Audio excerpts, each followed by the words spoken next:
Ooh, looks like we're live. So what kind of mess I got back there. Certainly got some junk. So I'll wait and see till people come up and start chatting. We'll go from there, I guess.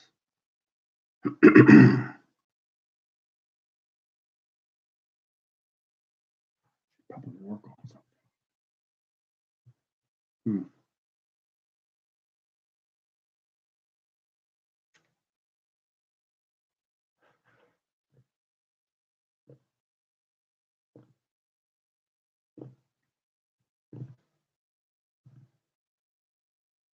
Oh, here we go. We got people now. Woohoo!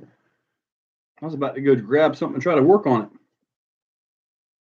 Tim Clark. Thank you, Tim. Dan Woodruff. Happy holidays to you, buddy. Thing up there. There we go. So, figure something out, though. Make this entertaining. What do you guys think of the wide X Max today? Oh man, all the way from Norway? Awesome, dude. I cannot say your name. Jornar Rosalind? Thanks, Kenny. This is my first live, so I have no idea how this is going to turn out. But I'm going to sit here and just mess around with something.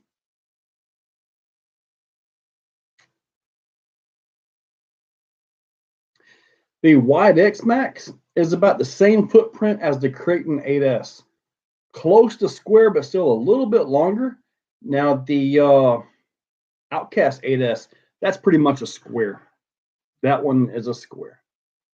Oregon. Thank you, Blake.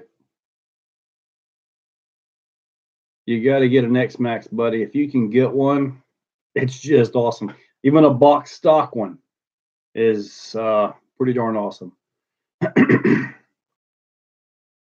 Would I trade a TRX4 Bronco and a Haas for an X Max? No, sir. Sorry. Merry Christmas, Spare Parts RC. I want to sell my UDR for one. The UDR is kind of its own little niche. You know, it's a trophy truck thing. Not really a basher, even though you guys have probably seen me bash mine. But in fact, I got something up on the shelf right there to finish up. I'm waiting on a few more parts so I can get on that one. But yeah, the UDR is more of a scale racer. And hopefully at the Exoplex back here, we'll be able to race those and the Mojaves and all that, which I fixed my Mojave today. Yep, Blake, it is the carbon fiber body. I've got it, hang on.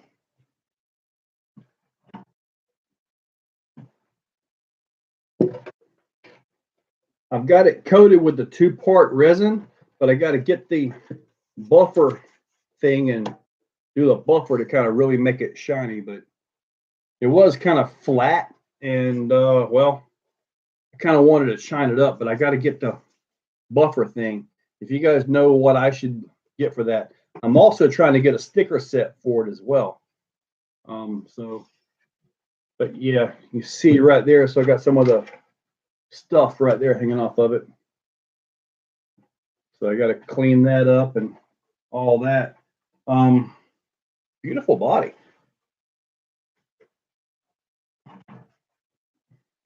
Man, we got lots of comments and now, heck. All right. Are those tires too much for it when it turns? Seems to really bite in when it turns. I don't know that they're too much for it, but I like the Pro lines. I really do. And it turns really good, but when it hooks, it just kind of leans the thing up, you know? So you end up with a little bit of lean and then finally right on over. It really brushed my hair a little bit. It really needs some good solid sway bars. Looking for something to send at the UST Basher Park. You know, when I did that, I was using the Techno e-buggy and I got a couple wins. I basically just left the e-buggy at home. Just let that one go. Try to cover the event more so than actually run it. It's abusive. Yeah, broke my Techno every time. See, Turon, Cal's RC Adventures. Hey, buddy. Sam, nice. Ryan, all right. Have that MST on order yet? No, I do not. I was looking for it and I found out that there's a problem with the Range Rover body not being licensed and all that stuff. So, yeah, not really. Haven't been able to get one yet. And Thatcher was actually out here driving it the other day, and he barrel rolled that thing right off the top of one of my rocks. Boom, boom, boom, boom, boom. Yeah. So his may not be around for too much longer. Buff it with Blitz. It would work fine. I wouldn't use a thing wheel because it may bite in. I have no idea what Flitz is. Guess I'm going to open up a little notepad on my phone here and start writing this stuff. Ooh, start writing this stuff down. Flitz for buffing. All right. Should I get a SCX 10.3 or TRX 4 by Sam KTM? Buddy, I can tell you right now that TRX 4 will take way more abuse than the 10.3 will. But ultimately, it's going to be your call. The TRX 4 is pretty darn awesome. Really, it is. Captain Coolsy. Thanks for the vids. Most excellent. What's for dinner? I just finished a pizza. Oh, that was awesome. All right. This got some distance. Okay, I'm not sure about that one. Got a suggestion for motor ESC for the SCX6. After watching your 8S video, mine is looking a bit slow. Man, you could do the Monster X with a 1900 kV on 6S, and it's awesome. Or you can step up to the 8S like I've got, and I love it. Getting rid of that stock system, when you first get it, you think, man, it's got plenty, plenty of this, plenty of that. But man, you put some power in that thing, and it's so much better. So, Fernando Lopez, hey guys. Exo, you're going to try the RC four-wheel drive 124 TF2? Probably not. 124s are neat. You see my pile of them right there. The little bouncer, the C10, and then I've got that four-wheel steer beast. That's where they sit most of the time. 68 tooth metal spur and 13. My bomber opinion has been destroyed twice now. And I've made sure the mesh isn't too tight. Paul, make sure you use a hardened pinion gear. If you got the metal spur gear, it will eat up a soft pinion gear, like the brass or aluminum pinion gears, or not double hardened, like say Robinson Racing. Yeah, you'll eat those pinion gears up. And eventually the steel spur gears always eat up the pinion gears. So it's just kind of something that happens. Yep, 8-bit RC. I've got a little live going. I figured I'd try it, see how it works out. Thank you, man. I would use a microfiber towel and more of that Flitz. It would take about an hour or so to get it. Oh man, Tim Clark, dude, thank you. Man, that's a first. Tim Clark, dang it, man. I was not expecting that. Oh man, okay. Paul Doroff, hello from Minnesota. Man, I wish we could get some snow here in Florida. It would shut down the state like it did in '89. Right now it's raining outside. 8-bit RC, the track.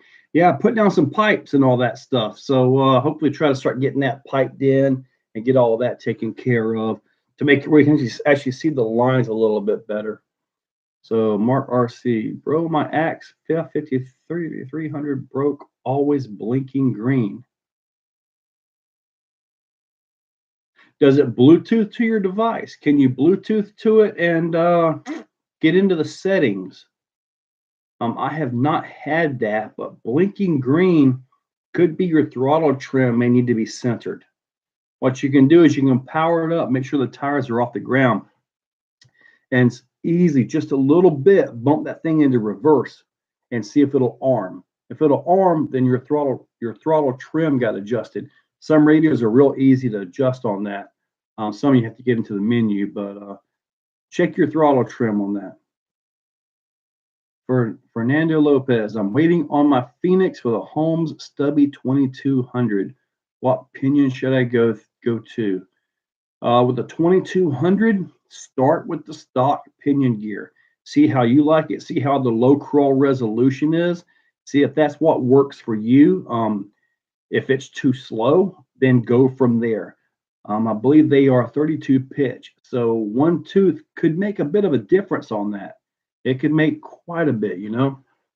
And the Phoenix has got like the same transmission that the Pro does with the straight axles. But you've got the portal axle reduction, so it's got a lot of crawl to it to begin with. You could actually pinion it up. But one rule that I usually do on all my truck builds, I start with the stock pinion gear. That's usually a great place to start.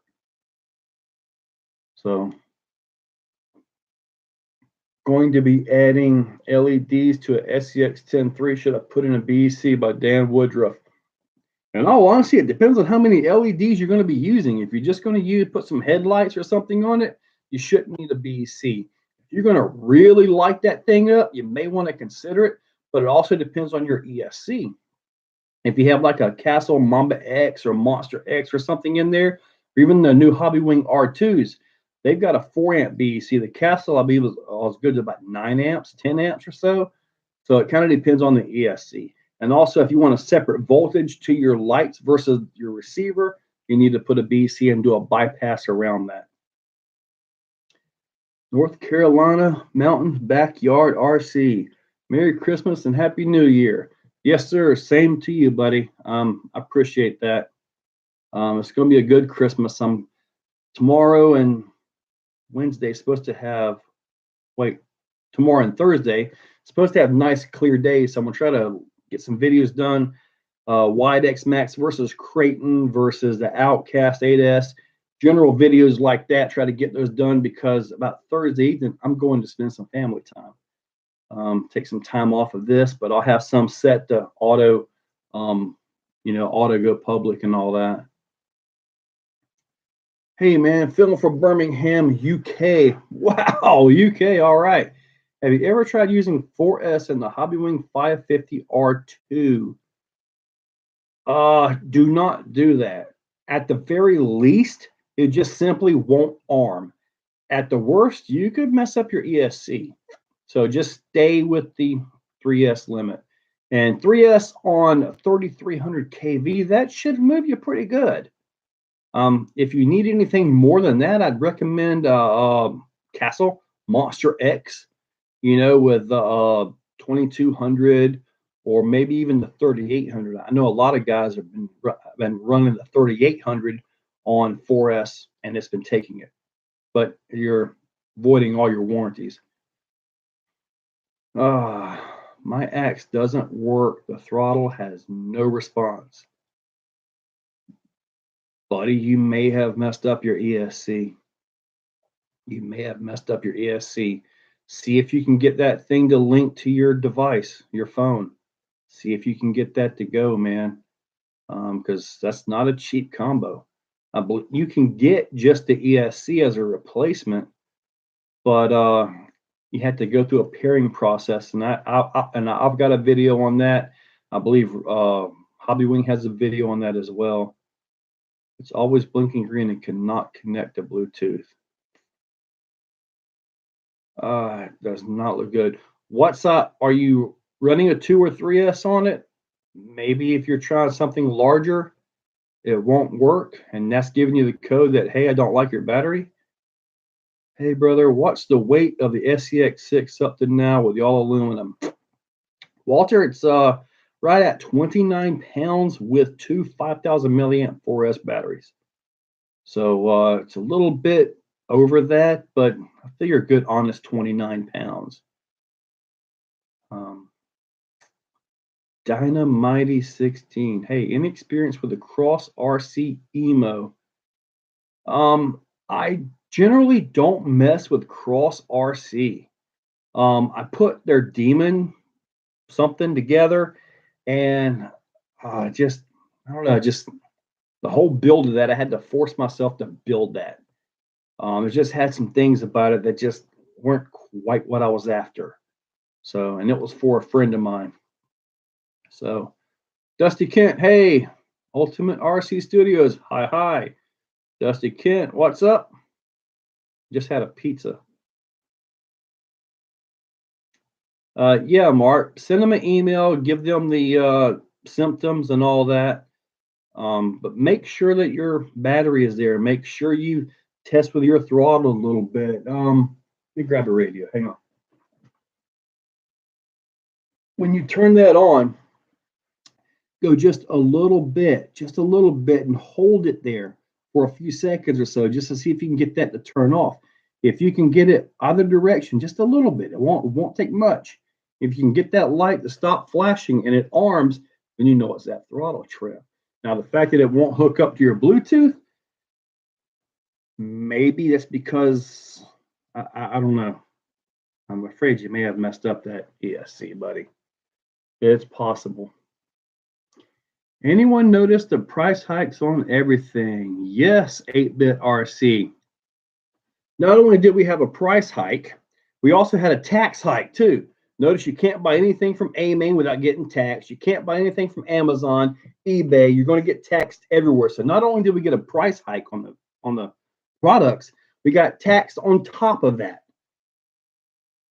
Yeah, things definitely went up this year. So definitely went up. TRX4 Extreme Crawler build would be awesome. Well, I built Optimus 2. That was a pretty extreme competition crawler out of a TRX4. I built Grimlock 3. That was a 4-wheel steering TRX4. Let me see here. Have you had any experience with the Castle Copperhead? Oh, hey, off my meds. Paul, I do not have that ESC, but I hear good things about it. That I can tell you. Kentucky RC. Hey, buddy. So far, it's good. It's a little wet outside. Lucas, Style Cup, Arma RC Junkie for life. What's up? How you doing? Doing good. I'm gonna see if that X-Max right there will take on that big Creighton. Brian Maury. Hey, buddy. The wide X-Max is so sick. Yes, it is, Dusty. I really like that thing. I also went back to the Cush drive, which made it quieter. You guys probably noticed that today. It was like X-Max Day. And the other two videos were recorded like 2 weeks ago. So they've been just sitting there for a while. So yeah. TLR, maybe my next RC. Man, if that TLR Typhon is as awesome as mine is, which is currently getting a new ESC is being glued into it right now. It might be dry enough I can show you guys. Let's see. Hang on. All right. Here's my Typhon. I was actually working on this and the Mojave today. Castle Monster X and a censored Hobbywing 2200 kV motor. I went one tooth down on the pinion gear. Since it's a higher kV, I decided to gear it down just a little bit. But once this gets, the E6000 is doing good, I'll go through it and get all the endpoints and all that stuff set. So this right here should be back up and running soon. Set that back on the floor now. Oh man, I missed a lot of them. Oh man, Jason D, do you think Element will do a portal soon? I doubt it. I don't know that they will, but then again, I don't have any connections with Element. Been enjoying the December dry ball. Wooderson, thank you. It's a lot. I think I'm up to like 48. I've got a few more to get done. Yeah, that was a lot of videos. Thanks for running all these vids. It's been entertaining. Merry Christmas. Thank you, John and RC. RFHX state isn't so. I just ordered stuff last night and I didn't get taxed. Really?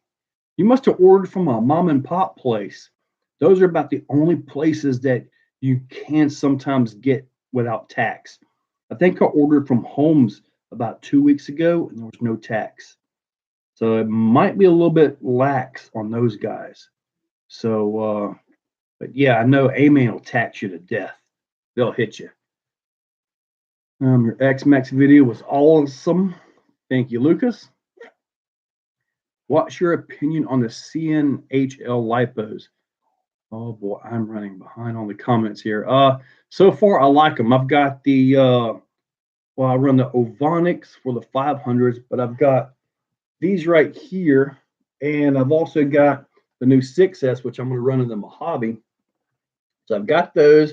I also got them in the 1500, and so far they've been running really good. I'm really happy with them. So I have no complaints at all, other than these came with Dean's plugs for some reason. 8,000 milliamp 4S with Dean's plugs. Yeah, a little bit much for that plug, in my opinion. Okay. Thanks for your videos. Thank you, German Big. Thank you for being a member. See that star over there. Good evening, server for TLR Typhon. Okay, we're going to go ahead and get with Who Rock. The Reefs Alacritus 300. I've got that in my Techno. It's about 300 ounces or so. It is lightning fast. It's faster than you can flick the steering wheel on a Futaba radio, and it can power my Techno e-buggy, no problem. I'm sure it would work good in the Typhon. So you may want to look at that one. It's super fast. You actually have to slow it down. How's the track shaping up? Like having traction issues with all the loose soil. Yeah, it was all dusty, and it was actually a lot of amp pull on the batteries and all that. But right now it's all muddy. Too much rain. Labor China, because you upload so much awesome content. Thank you, Dusty. I've actually been on vacation since Thanksgiving. I go back to work Tuesday, so that's how I've been able to knock all these out. Joe Girding, Exo Joe, hey buddy, what's up, man? Rob Mirsky, is it true that you pay off judges with tacos for wins? Sometimes it takes hamburgers, and some of them require cheese. Yeah, one of them required a pizza. That one hurt. Man. Anyway, that's Rob Mirsky, DSM Off-Road. Now we got Cino. Any recommendation for someone who loves RC but has nothing, no tools, batteries, paint, etc.? Yeah, Bauhaus RC multi-tool right here. Get yourself a cheap lipo checker to check your batteries. You got to check all your cells. Very important. And then most of your RCs, they come with a 4-way wrench and all that. Get you some pliers and stuff like that. Just general small hand tools. Thank you, Lucas. If I order Vitamon parts through you, are they shipped from the States or overseas? If I've got them in stock, they ship right here from Florida the next business day. I typically use USPS priority, and it's 2 to 3 days. Plus, if you order over $100 worth, there's no shipping, and I can kind of work with that price a little bit depending on the size of the order. That was for Iceman RC. Joe, you are beautiful. Merry Christmas.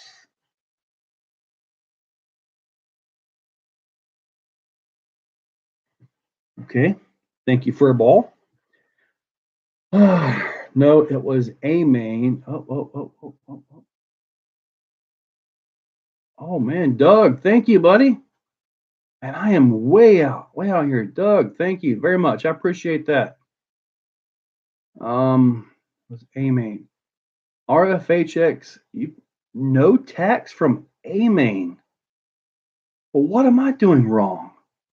Because you're getting me on every order. And so far, I've ordered like 7 orders this month. Got another one shipped out yesterday. Gary Weininger, get a haircut. I might. I got the buzzers. I can pull it back a little bit. Let me get down here. Again, thank you, Doug Lemoyne. Hi, buddy. Loving the videos and live chat. Thanks, Scott Johnson. Tony Garabe. Would you recommend Tekin or Castle for my Phoenix build? Also, what do you think about J Concepts Tusk? Tekin is quiet, very good stuff, really expensive. Castle is super smooth, but you got that Castle hum. The Tusk tires are really good. For the Phoenix, you're probably going to want to upgrade your foams. At least dual stage Brit 3BRC anti-foams on those, or a nice 2-stage 4.5 with a medium outer. Probably what I would run like from Crawler Innovations. Horizon Hobbies reposted a couple of my videos on Instagram. Hopefully they don't tax me. But mine some free stuff for the repost. You never know. But just remember, Wooderson 76, nothing is free, ever. Off my meds. Thanks, everyone. Come on. Oh my goodness. Okay, I'm just going to have to get. All right, here we go. Would you run Proline 19 boggers? I haven't yet, but I think I need to. Either that or those, I think RC 4-wheel drive ones. They're a little more aggressive type of a bogger. Might want to try some of those. Keep up the good videos and don't forget to brush the hair. I usually let my pillow take care of that. Matt Newman, hey Joe. I love your videos. Keep it up. Robert David Steven, does Vidavon make stuff for Kyosho Fox VE? Not that I know of. And to my knowledge, they aren't planning anything. If they did, I would want some axle housings for my monster truck, which is currently broken, with the older Mad Force axle housings on it. A-Main tax me, Florida tax. Yeah, who rock 305? Joe Girding, 1 minute SCX6, a basher and a motor. What should I do? Joe Girding. Buddy, I'm pretty sure you know what to do with that.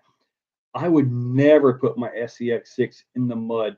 I see these videos where they're just plowing through it. I've been through the transmission in that thing. I would not want to fill that full of nasty, muddy water. I have one mud truck that's super easy to clean out, and that's got TRX4 axles on it, and you got to pull the covers and all that off to clean that out. But the center is just a Techno center diff in it, so you can get all that easy. And it still tears up your bearings and stuff. All right, I want to go brush this on my WL Toys 1040. Robert, I would probably recommend against that because you're probably going to be buying a lot of parts. And can you even get parts for that? I honestly don't know about that one. Weekly live stream podcast coming. I don't know, Octavio. I guess it depends on how tonight turns out. And we're about 28 minutes into it, and I'm thinking it's doing pretty darn good. Looking at, I think we got 98 people viewing. Woohoo! All right, that's awesome. Okay, let's get back to these questions here. It's like a super question and answer thing, isn't it? Thumbs up, everyone. Come on, but off my meds. Appreciate all the hard work you put in. Love your videos. Have a good Christmas. Thank you, Richard J. Fishing RC. Wondering if you will get the Red Cap Marksman.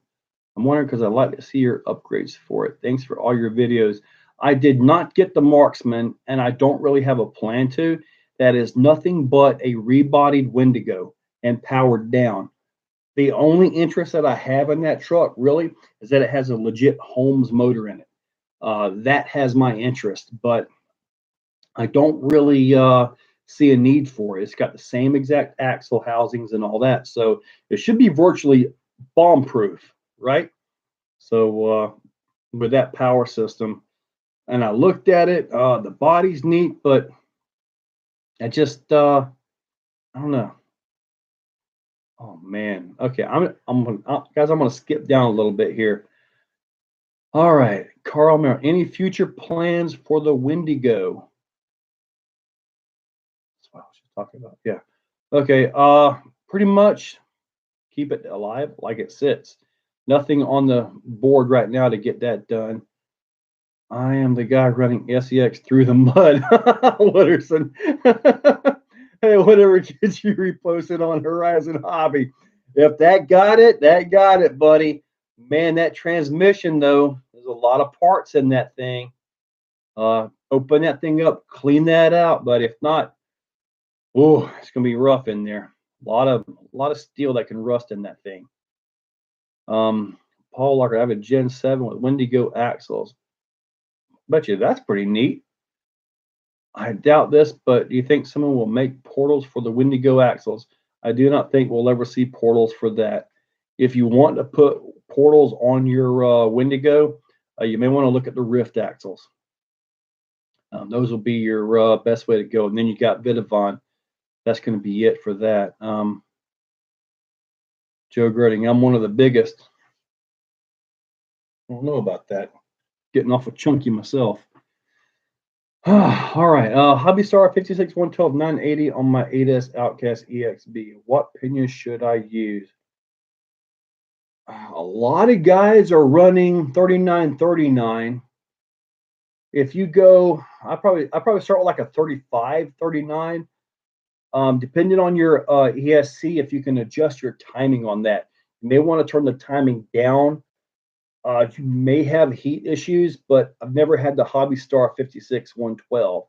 So you'll just have to keep a check on that. I'd probably start around 35. But I mean, yeah, I'd probably start around 35 on that one.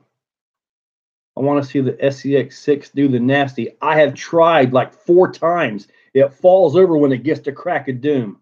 It can somehow manage to make all the rest of it, but Crack of Doom, it just doesn't get that lean. I could try it without the body. Might get it on that one. Steve-O's Psycho Speed Shop. Hey, Joe. What's up, Steve-O? Okay, this thing is just kind of jumping around here. It's on the bench as we speak. I bet it is, Wooderson. Scott Tuttle. Hey, brother, how are you? I'm doing good. Gary Weininger. Can't wait for USTE. Dude, Gary, you know, whenever our winter series starts up, what do we talk about? What do we take into USTE? In case you guys don't know, it's in February 21st, 22nd, 23rd, I think, in Williston, Florida. It is awesome. Let me tell you guys, it is awesome. And if you're way up north getting snowed in and you can come down to this, you can probably wear shorts. So, yeah, Florida winters are wonderful. Summer's not so great. Best tires for stock X-Max. RC Tim, you probably don't need to go too much with that, but Luis tires, as I've been told, are really good. But I've got the 6-packs. Those seem to be holding up by Duratrax. I don't really think you really need to go with the Pro lines yet. Getting chunky around Christmas is allowed. Yeah, it is. The problem comes January. Jimmy Bailey, I have the new Max coming this week. Any suggestion on upgrades that I will need to do? I believe it's the same as a regular Max. It's just stretched out. And as you guys know from my Max, Vidavon's got everything. But as far as I'm concerned, just get it and drive it. It's pretty tough and strong in stock form, in my opinion. At least mine was. What servo is best in the X-Max without cutting? You got to use the adapter, and pretty much any servo you put in there, you may have to cut the ears off. But a lot of guys around here local are running the Raw 500 in there by Reefs. Awesome, you're live. Thank you, Amir. Guy on a Moose's RC Adventures. Oh, Joe Love. Hey, man, it's from Brunswick, Canada. Dude, hey, man. Love your style, man. Best on YouTube. Thank you. Okay, all the stuff just jumped here. I don't have a buggy, but I'm fishing RC. New Capra, what are your thoughts on it? What will be your first upgrade? On the new Capra, the first thing you're going to need is a good quality ESC, possibly a BEC to bypass the receiver or just power the receiver with the BEC so you can get more amps so you can bump up them servos or go direct power servos. I got a feeling the servos are going to be the weak link on that, as with all the Horizon stuff. Nathan, we're still a Vidavon salesman. Yes, sir. I still got some Vidavon. I got SCX6 stuff in stock right now. I got some Rift stuff. Got a whole bunch of stuff on order again. Got shipping notification yesterday. So hopefully DHL says December 30th. I don't get quick 3-day DHL. Usually because my orders are between $4,000 and $6,000 a order. Whew, yeah, like 20 plus pounds worth of aluminum. I'll get a SX send a love from South Carolina. RC Hobbies United. Hey, buddy. Okay, everything's jumping again here. RC Tim, thanks for the Bo's RC. 109 people watching. Dude, it's 112. Wait, 11. 111. Thank you, Speed Demon. Indy Bama. Hey, Joe. Awesome to see you go live. It's my first time trying it. So far, pretty neat. The wife isn't home, so there's no background music or noise. So you go live. It looks like I'm at the bottom of RC. Oh, RC Manchild. Putting the straight axles on my 10.3 soon. Will the 90 millimeter shocks work okay? Yeah, when I put them on mine, I put the Vidavon straight axles on mine. It did not change the ride height at all. So the ride height stayed the same. Everything bolted in pretty darn good, in all honesty. So I did have to adjust the panhard bar, but I put the Bronco 10.3 Vidavon housings onto the older 10.3. So I believe it's a direct bolt onto the straight axle Bronco. For your 10.3 with the portals, you may have to make the same adjustments. I got a video on that, and it kind of shows things that have to be done. Hyrax versus Trencher versus J Concepts ruptures. Well, I haven't had much luck with the Hyrax, and this is Luke Vandersmith. I don't run the Hyrax. I really like the Trenchers. I haven't had the ruptures yet, so honestly, I can't tell you how that would play out because I haven't actually had the ruptures. But I'm pretty sure that the trenchers would walk all over the Hyrax, at least in my area. Different areas, different terrains, different temperatures decide your tire, foam, your weights, and all that stuff. So there's a lot of variables in tires, guys. And what may work for me right here may not work on Riverstone, sandstone, smooth stuff, Got a Durango. 210 office shop. You found it in the back. I'm about to try to build him a week off work Christmas. All right, Matt. Build that thing, buddy.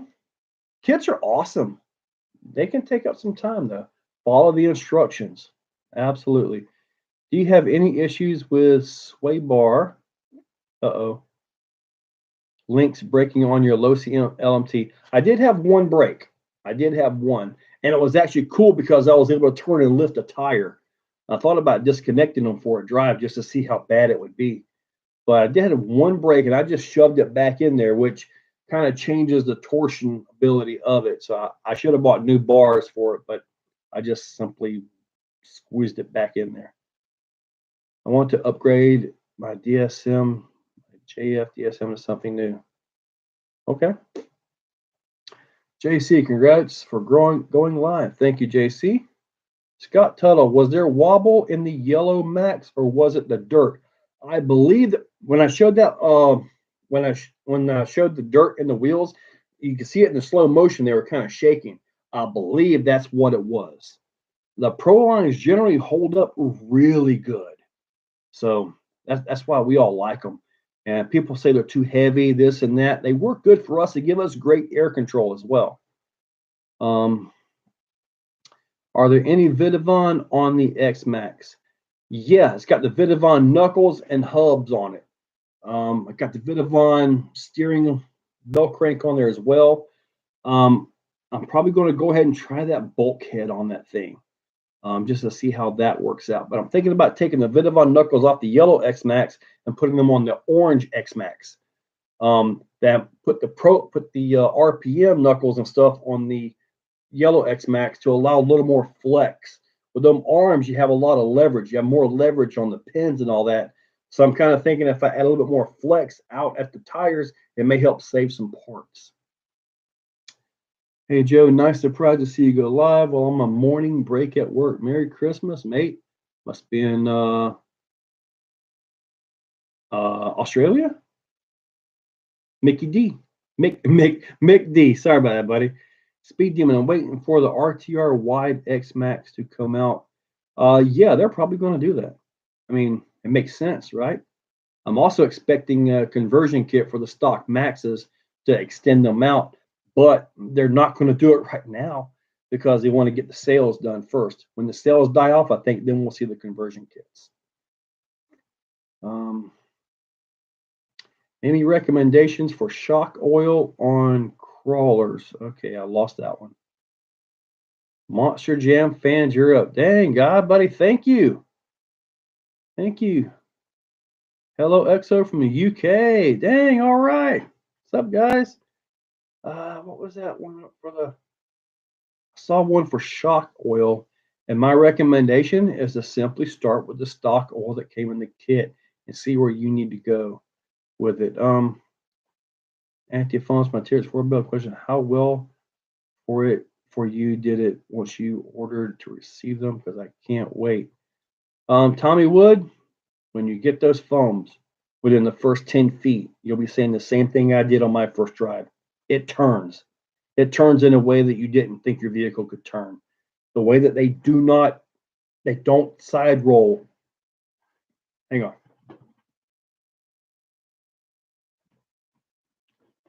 The way that these things don't side roll is amazing. This is the 2-stage right here, guys.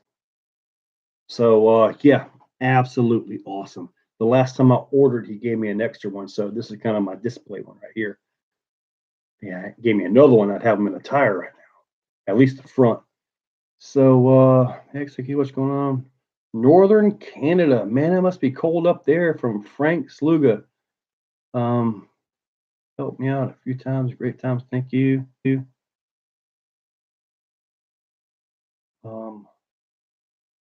I have to get down here. Are you going to build an LCG build shout from Houston? Yes, I'm going to try the Dirty South chassis, and I sent the front Vidavon 10.3 housing, the straight axle, because that's what I'm going to use. I sent that to 1/10 RC to get a servo on axle mount made for that thing. So yes, I am planning that. I'm just working up the parts. I'll have a gear with a Vanquish dig on it and all that. So working on that, man. I gotta never miss an episode. Dude love.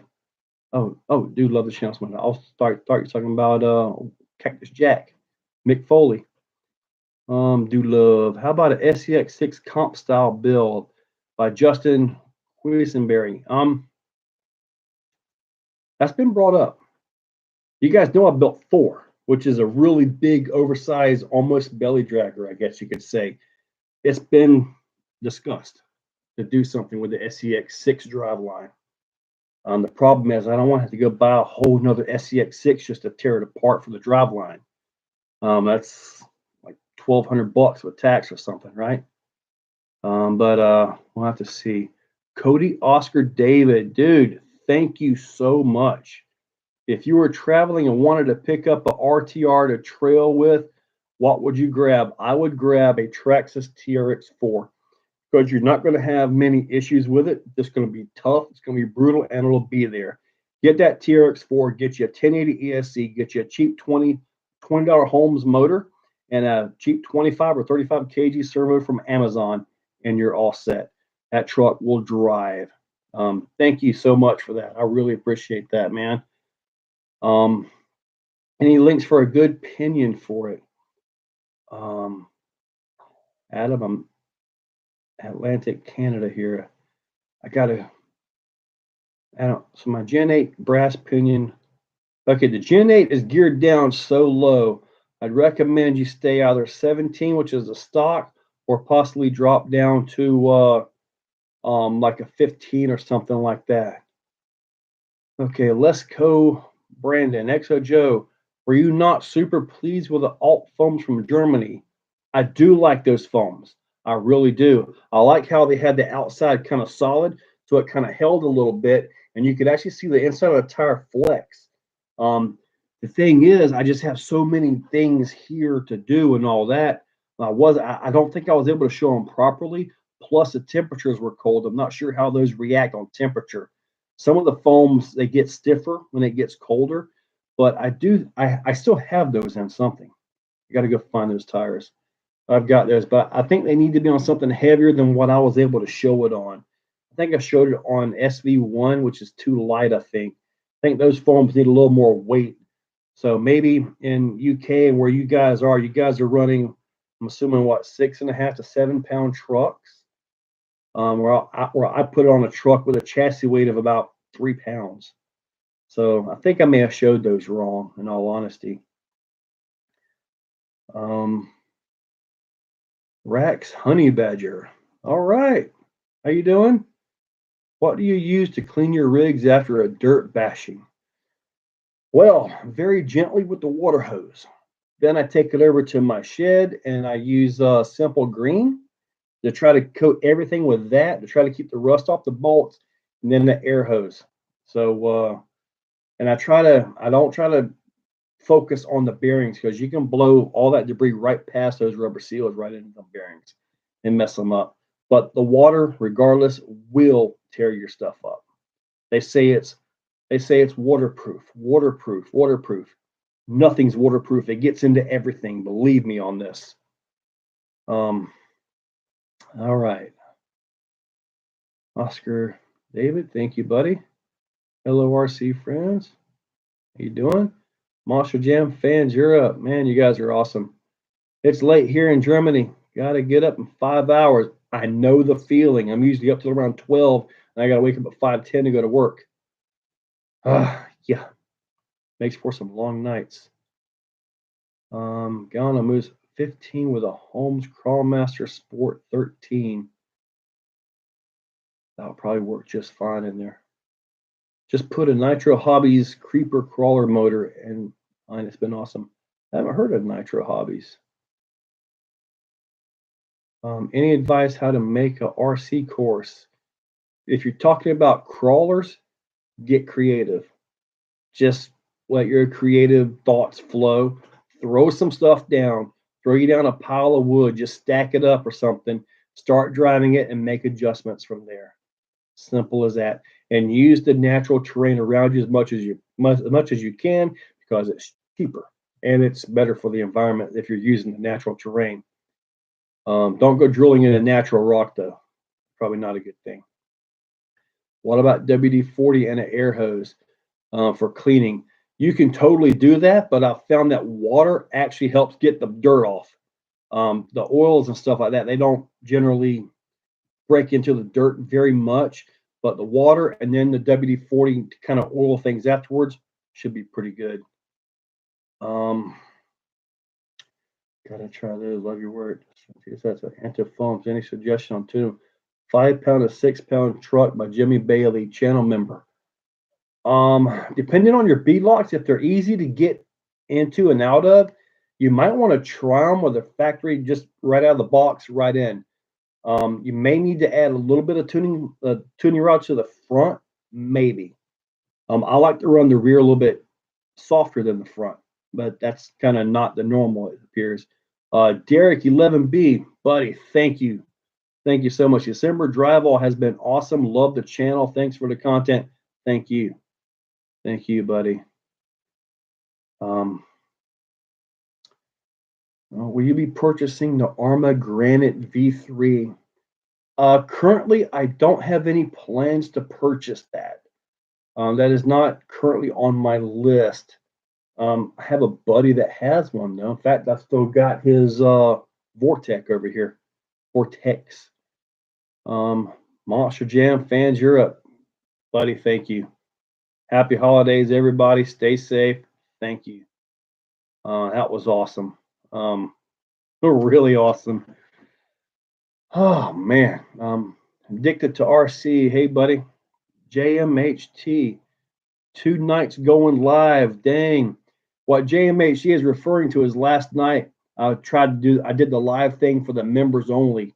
You know, I was trying to get a look at how much junk I had behind me and all that. And it actually, what, John JMH, it lasted what, an hour and a half? That was crazy. Hello, RC. Hello, JM8. Oh, yeah. All right. I got you there. Mo's Garage. 1/10 ESC is better, Castle or Hobby Wing. Depends on what you're doing. If you're crawling, but you really need the power, go Castle.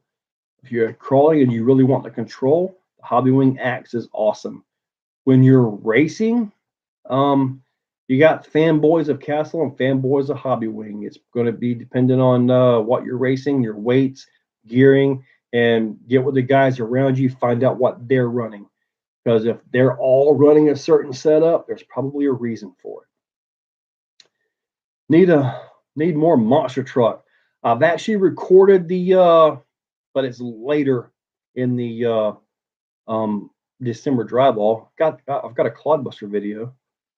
So King RC, great channel. Thank you, buddy. Addicted to RC, great videos this month. Can't wait to watch the next XMAX video.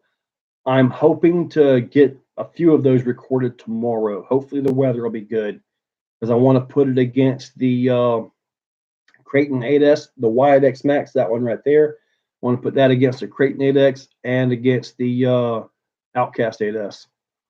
I'm pretty sure it'll smoke the Outcast 8S, especially in handling, because that little guy just likes to stand up, and well, X Max likes to stand up too, huh? Could be interesting. Dual Mambas or 40 series slingers. Heck, that's a tough one. I've never seen dual Mambas put on anything before. I'd like to see some Mamba tires made bigger and fatter, even though it won't be quite right, but made for X Max. That would be awesome. I got a Granite 333 for my first hobby grid RC in Oswald. My buddy Troy, he has a Granite and he beats the heck out of it, and I think it's awesome. Exactly. Broke nothing. You got that right. Ron Nutt, totally dig your channel and content, Joe. What is the link to your Rift Vidavon store? I don't have a link to that. You just got to email me at exocagedrc@yahoo.com. If I've got it in stock, you know, we set the PayPal up, boom, get it done, and it's out the door. Simple as that. // If it's 2-wheel drive, you can do the Mamba X or the 10 scale Hobby Wing. Either one should be fine. I'd probably go for the Mamba X because I feel it's a stronger ESC. If it's a 4-wheel drive and it's really heavy and you're really getting on it, you may want to consider a Monster X. That's a beast. I mean, heck, I put a Monster X in. I've had one in. Heck, I don't know. I've got about 15 of those ESCs now. I've got them in all kinds of stuff, man. Peter Tappin. Hey, Joe, thanks for all the content. You the man. No, you the man, buddy. Thank you. I'm addicted to RC. Just put a Hobby Axe R2 with 3300 TRX6. Oh, yeah. I've done that before, addicted.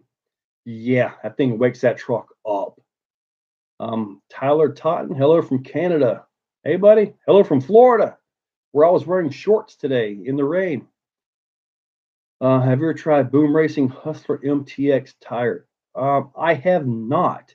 I know some of the local guys, they run those. I have to ask them how they work out. Dan Trin, when did you get into RC? Did you ever have the retro Tamiya vehicles like Blackfoot? I never had a Blackfoot, but oh my God, Joe Girding, dude, thank you. Holy moly. Um, I'll trade you my collection for yours, buddy. I got enough in my collection to probably pay off my home. Oh man, Joe, thank you, buddy. Wow, when did I get into RC? When I was a kid, I had a Traxxas sledgehammer, like the actual truck. I've had to my frog and stuff like that, but I raced against the Blackfoots. I never actually had a Blackfoot though. I have a K5 Ascender stock, except turbo, and was wondering should I upgrade to Crawlmaster Sport 16 turn. 16 turn should really help you out down low. If you need a little more speed, you can also do a 13 turn and just gear it down. That little 13 turn Crawlmaster Sport is an awesome little motor. Black Venom radio control. Dang, buddy, thank you. Hey, brother, love your show. Just ordered the Vidavon portals from my. Oh man, mine are in the mail. DHL is taking their time. Yes, I'm going to be doing that. And then when he comes out with the 17, 19 gears, you'll be able to overdrive the front or underdrive the back, or overdrive both of them, or underdrive all of them. So yeah, he's got options coming out for that. It'll be awesome, man. Heck yeah, thank you, buddy. Joe Girding, you the man, buddy. Thank you, Joe, for the CJ Vilicerin. One of my go-tos for RC how-tos. Your follower from the Philippines. Hey, buddy. Bet it stays warm down there. I don't know. I've never been. All seasons biking. Thanks. Blackfoot from the early 90s, late 80s, my first hobby grade. Yeah, my across the street neighbor, who is now my stepbrother, had a Blackfoot. Yeah. Things are weird in Florida. I still have it built like it's 60 pieces. I have no idea what to tell you on that one. Hi from Canada, miss your boat. Leo Conrad.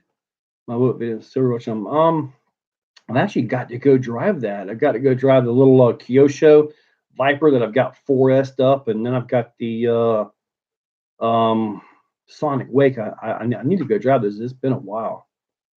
What has been your worst RC crash by Justin Garlinghouse? Probably when I was trying to speed test the UDR. I put that thing on, I think 6S or 8S, and my GT5, it was one of the first ones, and I didn't have it set up right.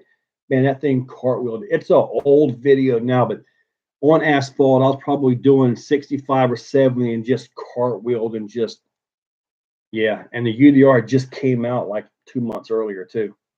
You know what? You know the things you do to try to get subscribers and views? That was it.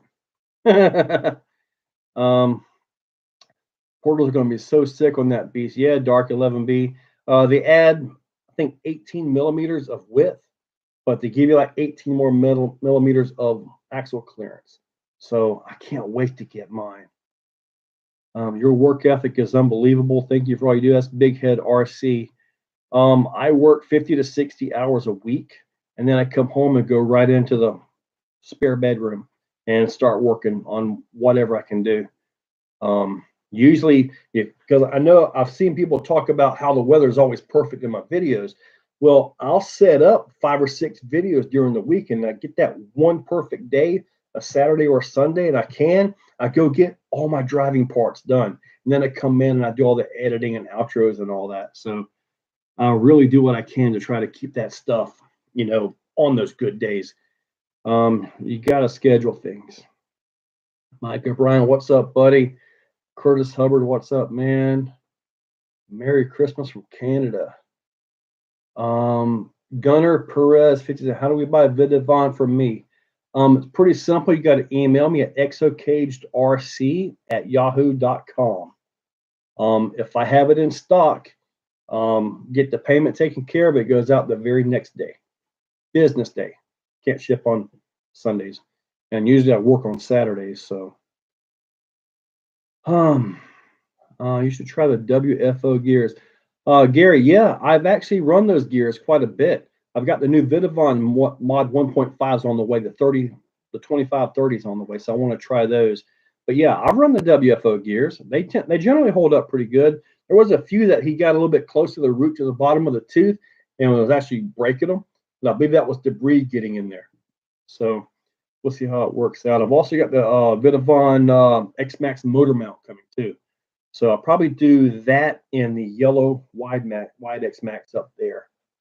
And we'll see how everything works out. I may try to pick up some more great videos, man. Need some more bashing. Yeah, Curtis, I do what I can.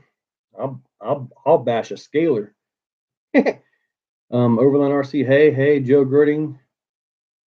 Great bunch of YouTubers up in here. Thank you for all your time, guys. Joe, thank you for your time, man. Yeah, these guys in here, I am noticing these other channels and stuff. We're all a team. We're all a team. Got to work together. Got to work together, man. So, yeah, got to work together. Merry Christmas, everyone. B-roll. Dude, thank you. Just stopping by to say I enjoy your energy you have for this hobby. I have an energy drink around here somewhere. Right now, it's just a Sprite. I'm not an RC guy unless you count my power wheelchair. Keep up the awesome content. Cheers, Brent from Alberta, Canada. Dude, thank you so much, buddy. The thing about RC, if you wanted to get into it, you're in a wheelchair, so you can't really get out into the woods. But what you can do is get an SEX 24, the 124 scale, right up to a table, build yourself a course right in front of you and have a blast. So that might be something to think about if you want to try some crawlers, like just right here. Simple as that. I've actually done SEX 24 videos on my table, which is out of screen right now, but yeah. Wayne Kibler, dang, hey buddy, what's up, man? Furball, she was a speed demon. Houston RC 6S Superlight V1. Mamba X ESC. And I would need like heck, I don't know, a 45 turn 5 slot 550 to even hold that, wouldn't I? That would be yeah, that'd be rough there. One big family from all over the world. You got that right. Yep. And what I like about it is when I'm out competing with the guys, that's some of the funnest times. I'm driving, they're over there talking smack to me, telling me jokes. When they're driving, I'm talking smack to them, telling them jokes and all that. And we just have a great time. It doesn't really matter who places higher than the other, as long as we have a great time. That's the number one thing. And yeah, it's a big family, a big adult family that plays with toy trucks. Not toys, right? Yep. David Brennan, B-roll, get an Axial 24 crawler. That's it, buddy. Drive right here on the table. That's what's so beautiful of them. JMH, lots of trash talking. You got that right, John. We have a good time, though. Recently got back in RC for 30 years. Loving it. Keep up the good work. Watching from the UK. Thank you, Stuart Barham. Big Head RC group crawling the best. Yes, it is, dude. Heck yeah, buddy. Just talking with you from distance. Just finished my TLR Typhoon buggy. About to start my SMT10 race truck. Wow. I love the Typhoon buggies, man. I really do.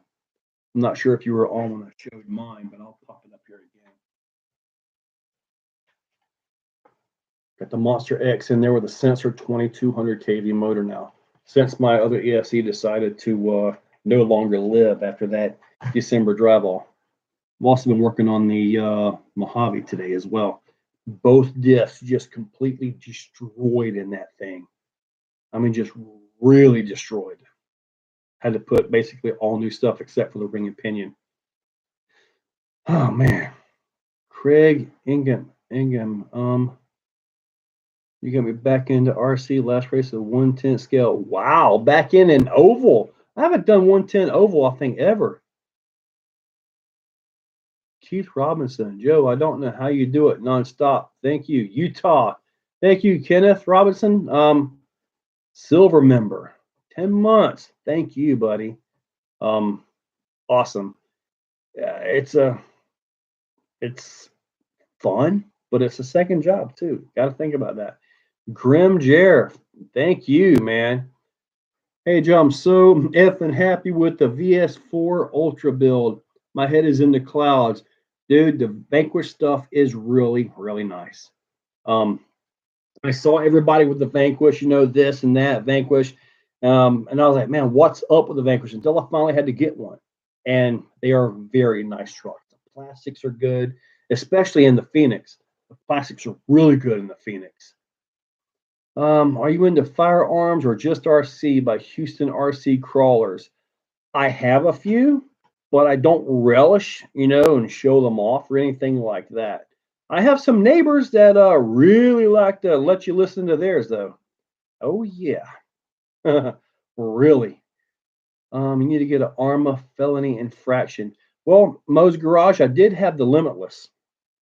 And as awesome as it was, I just couldn't get really into it. I had it 8S'd out and everything. And I got a few videos on it, but I just couldn't get into it. I think I got it mainly because it was a big bad F1, Formula F1, you know, and that's just awesome. But ended up trading that for a Sonic Wake boat and ended up giving that boat to my son-in-law for Christmas. That worked out, huh? Same ESC in my Typhoon. Oh boy, everything jumped here. Fixing the slash 4x4, one in a waffle. Has a lot of hot racing parts. What motor and ESC would I look into? By Scott Tuttle. Depending on how heavy that thing is, you may need to stay around anywhere from 2,000 to 3,000 kV. Possibly a 550 size motor, and make sure your ESC can handle it. Either a Mamba X, or if you're really, really going to push it hard, sandy terrain, hills, just really hammering this thing, get you a Monster X. And with the Slash, you can do just about anything. You put your big 1/8 scale motor in that thing. You put a Monster X with a 2,200 kV, yeah, you'll be replacing parts a lot, bearings especially. Addicted.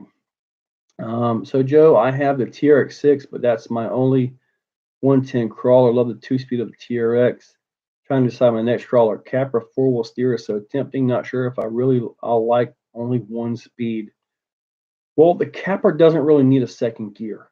It's meant to be a rock crawler, as in a really crawler.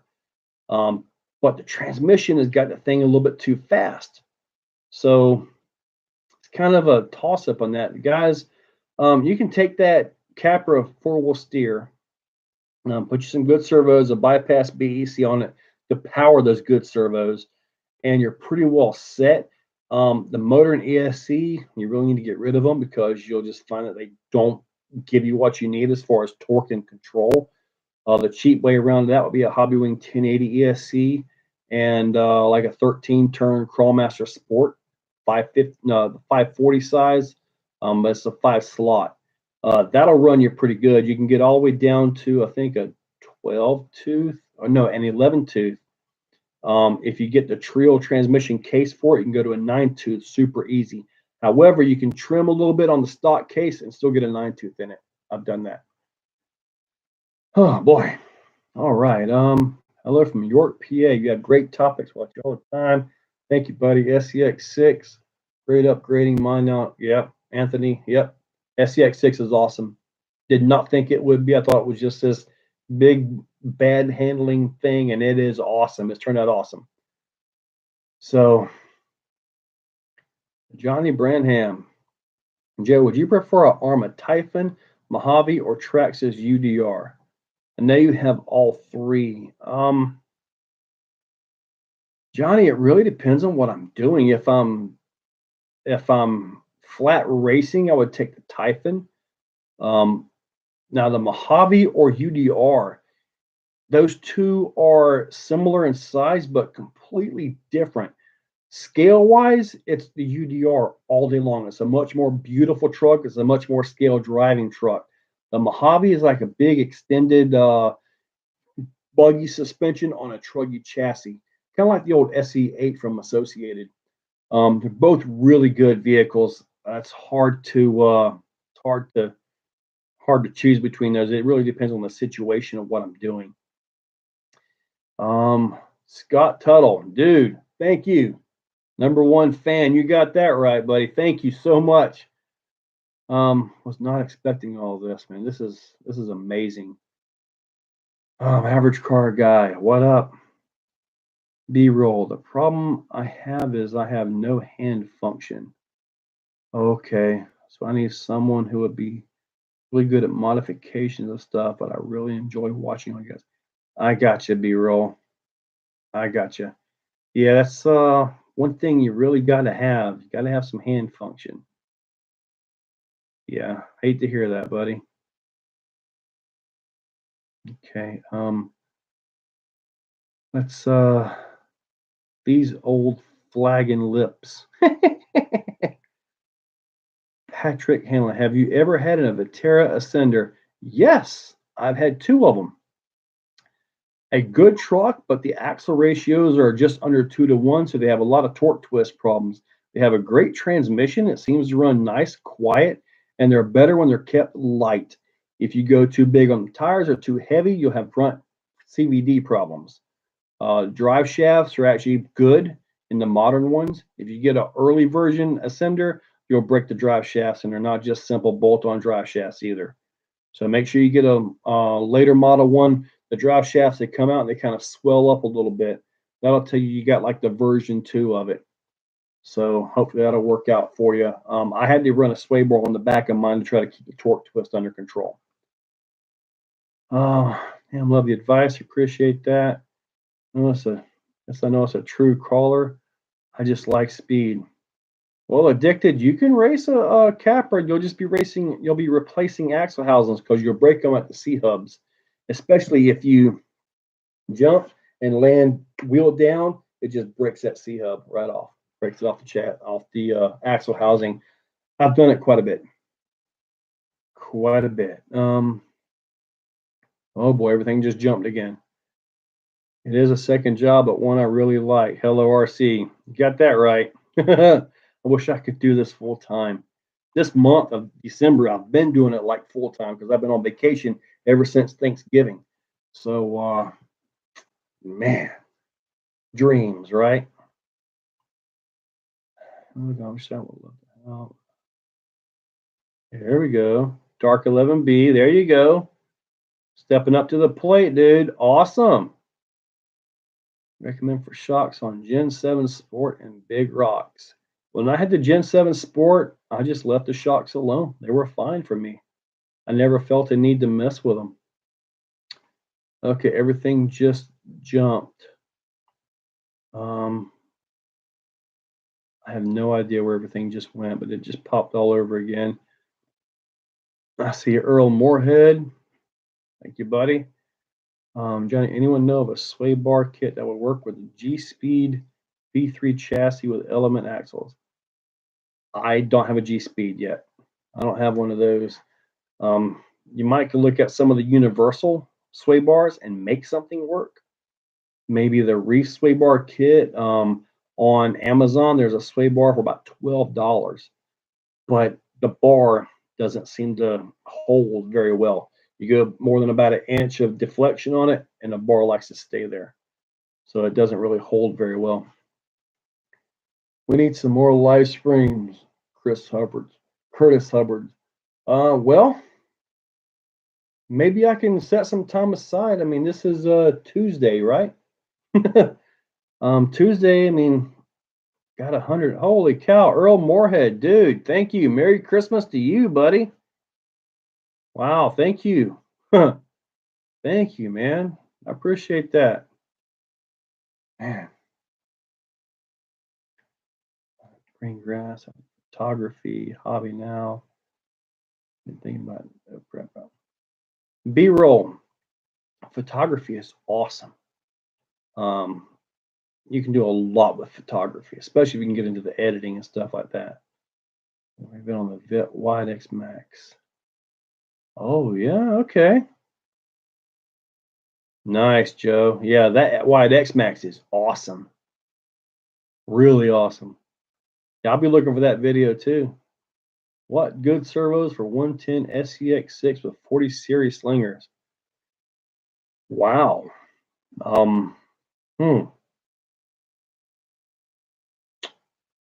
You might need something big there, buddy. Have you thought about direct power, like a 777 or a SHV 800? Thank you, Earl. I really appreciate that, man. Mr. 99. Hey, Jeff, if you're looking for a G-Speed V3, I might have a couple you'll be interested in. I built them and never ran them. Huh. Mr. Jeep, 1998 Jeep Cherokee. Send me an email, exocagedrc@yahoo.com. Send me an email on that. We might need to chat about those. Do you think the Amazon Dig transmission would fit in an Ecto? Yes, you'll just have to do a little bit of work on the bolt pattern. You may need to try to fit an axial bolt. Well, no, it's got the same bolt pattern. It might. I haven't tried it, but it's possible it would fit in there. And that was from RC. Tommy Wood, Exocaged. I have another question. Merry Christmas, Happy New Year's. Thank you, buddy. Happy New Year's and Christmas to you. Do you have any problems on a build using a VS410 Pro chassis kit and TRX4 axles? That sounds like an expensive way to end up with about the same thing. The TRX4 chassis is fine, in my opinion. I mean, you're better off to just modify the TRX4 like what I did with Optimus 2. Just take everything you can off of it. Just move everything down to get the center of gravity down, and I think you'll be well impressed.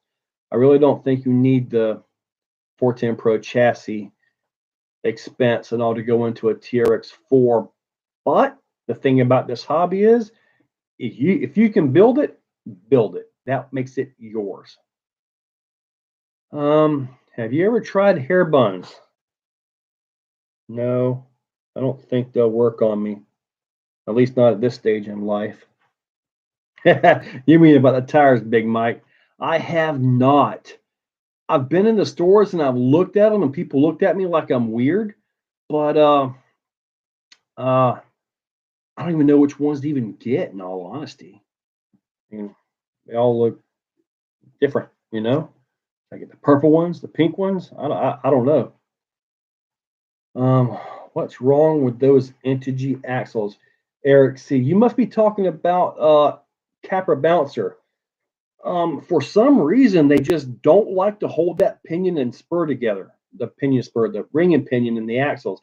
They just don't like to hold that together. The carriers seem to be loose in there, like the bores are a little bit off. I've got another axle housing I picked up off of Amazon to replace the front one on the SMT10 where I broke that on the December drywall. And I can tell it's like pot metal or something, but it's all one piece. So if I put that into SMT10, take that for a drive and give it a good landing and it holds the gears in place and all that, I might just pick up a few more of them. I'll need one for the back of SMT10 and maybe two to go into Capra Bouncer. They are heavy though. They do add some weight. You haven't done much with the LMT. Do you not like it, or you just like the riff that much more? Guy on a Moose's RC adventure. Buddy, I love the LMT. In fact, I've been messing around with my Mega Riff, which is the LMT. So right now the servo is off. Got to put that back on. I needed it for another video. But yeah, the LMT is a phenomenal truck. Absolutely love it. It's just trying to keep things varied on the channel. I got to do all kinds of things. When's the next X-Max Bash Fest? I think that is January 2nd or something like that. I think it is when Sean puts that on it. And that's going to be at the Equestrian Center here in Jacksonville, Florida. So if that's the case, I'll probably just go pretty much, cover the event. I will take some vehicles though, just in case I get called out. Oh, I'll one hand them. Thanks, Earl. Oh, wait, you meant the other Joe. God, there's plenty of Joes in here. We are good. While I have your attention, where do I find lower opinion for the Rift spur gear? Um, I believe you can only go as low as 13 tooth on the Rift. It is a mod 1. It is not 32 pitch on the Rift. So just choose a good quality mod 1 13 tooth. You can find them on eBay, Amazon, A-Main. Just look up mod 1 13 tooth pinion gear. Most all of them come with the 5mm bore, so they should go right on and be just fine. No hair bun Joe is. Yeah, they ain't gonna fit on me. Can I get your opinion on the Axial SCX6 tires, size, grip, feel? Man, I gotta tell you, the SCX6 tires, in my opinion, are gripping great. I mean, really good. I'm really happy with the tires. I haven't felt a need to actually go with the Hyraxes yet. Haven't really felt a need to even change them. I do know that 3BRC is working on some big anti-foams for that. I was chatting with him earlier today. So you guys stay tuned for those. That's going to change everything with the SEX6. So yeah, be on the lookout for that. As soon as I get them, you'll see a video on them right here. And I've got my hopes up because they are awesome. All right. 11, 12, 13 for Kong. These axles look awesome in the bouncer. Yeah, Eric, they look good. They got that curry, they got the diff that turns up and all that. So I don't know. I did do, yeah, because I messed it up there. I think I've got another video somewhere where I ran. Oh yeah, I got the December drywall video of that one made where that actually survived. But anyway, I got so many videos going crazy. Checking in from Columbus, Georgia. Dirty South. Dirty South. You're not too far away. Hey Joe, any plans on doing a belly dragger build? Yes, I'm planning on the Dirty South chassis by UGRC and the Vitavon 10-3 straight axles with a 3-gear and a Vanquish dig. So that is on my list. So I got to get that chassis ordered. This is the best. Always love you. So straightforward and honest. Thank you, RC. This guy, thanks for the input. You should do more live streams. I may have to because this is really, really going right now. Oh, guy on a Moose's RC adventure. Dude, thank you. Merry Christmas to you, buddy. Thank you. Awesome, man. That's awesome. Moe's Garage. Proline needs to make a body for the SEX6. I got a feeling if the SEX6 platform keeps growing, I think G-Speed is making the carbon chassis for the SEX6. I think I saw that on Facebook. So with the aftermarket getting behind the SEX6, because you got G-Speed now, you got Vitavon, you got Trill, you got other manufacturers starting to make parts and pieces for it. So in many times when a vehicle comes out, if the aftermarket just shuns it and they don't want any part of it, the vehicle usually never really goes very far. And there's a couple of reasons that the aftermarket may not support it. It could be because the manufacturer just simply doesn't allow it, which is crazy to me. If I put a truck out there and I've got 5 or 6 different aftermarket companies wanting to make parts for it, get it, make it happen, because they got to buy my truck to buy their parts, right? That's the way I see it, but I'm not that kind of a business guy. Justice Burleson, thank you, buddy. If I pay shipping both gays, I like to send you a set of tires with hair buns in them. What do you think, Big Mike? I mean, I could try it, or just email me at exocagedrc at yahoo.com, and tell me the exact buns that you're using so I have an idea what to go get. Because I've got tires and stuff. I can make it happen right here. And it'll save you shipping because that could be, hey, that could be $30 shipping them things back and forth because shipping gets expensive nowadays. Um, just curious, how far through the December drive all are we? I believe we're at 38. I believe is where we hit today. I believe I have recorded all the way up to 48, I believe. So I've got 10 more. And if I can get the boats done, it'll be at 50. So I've got a few more.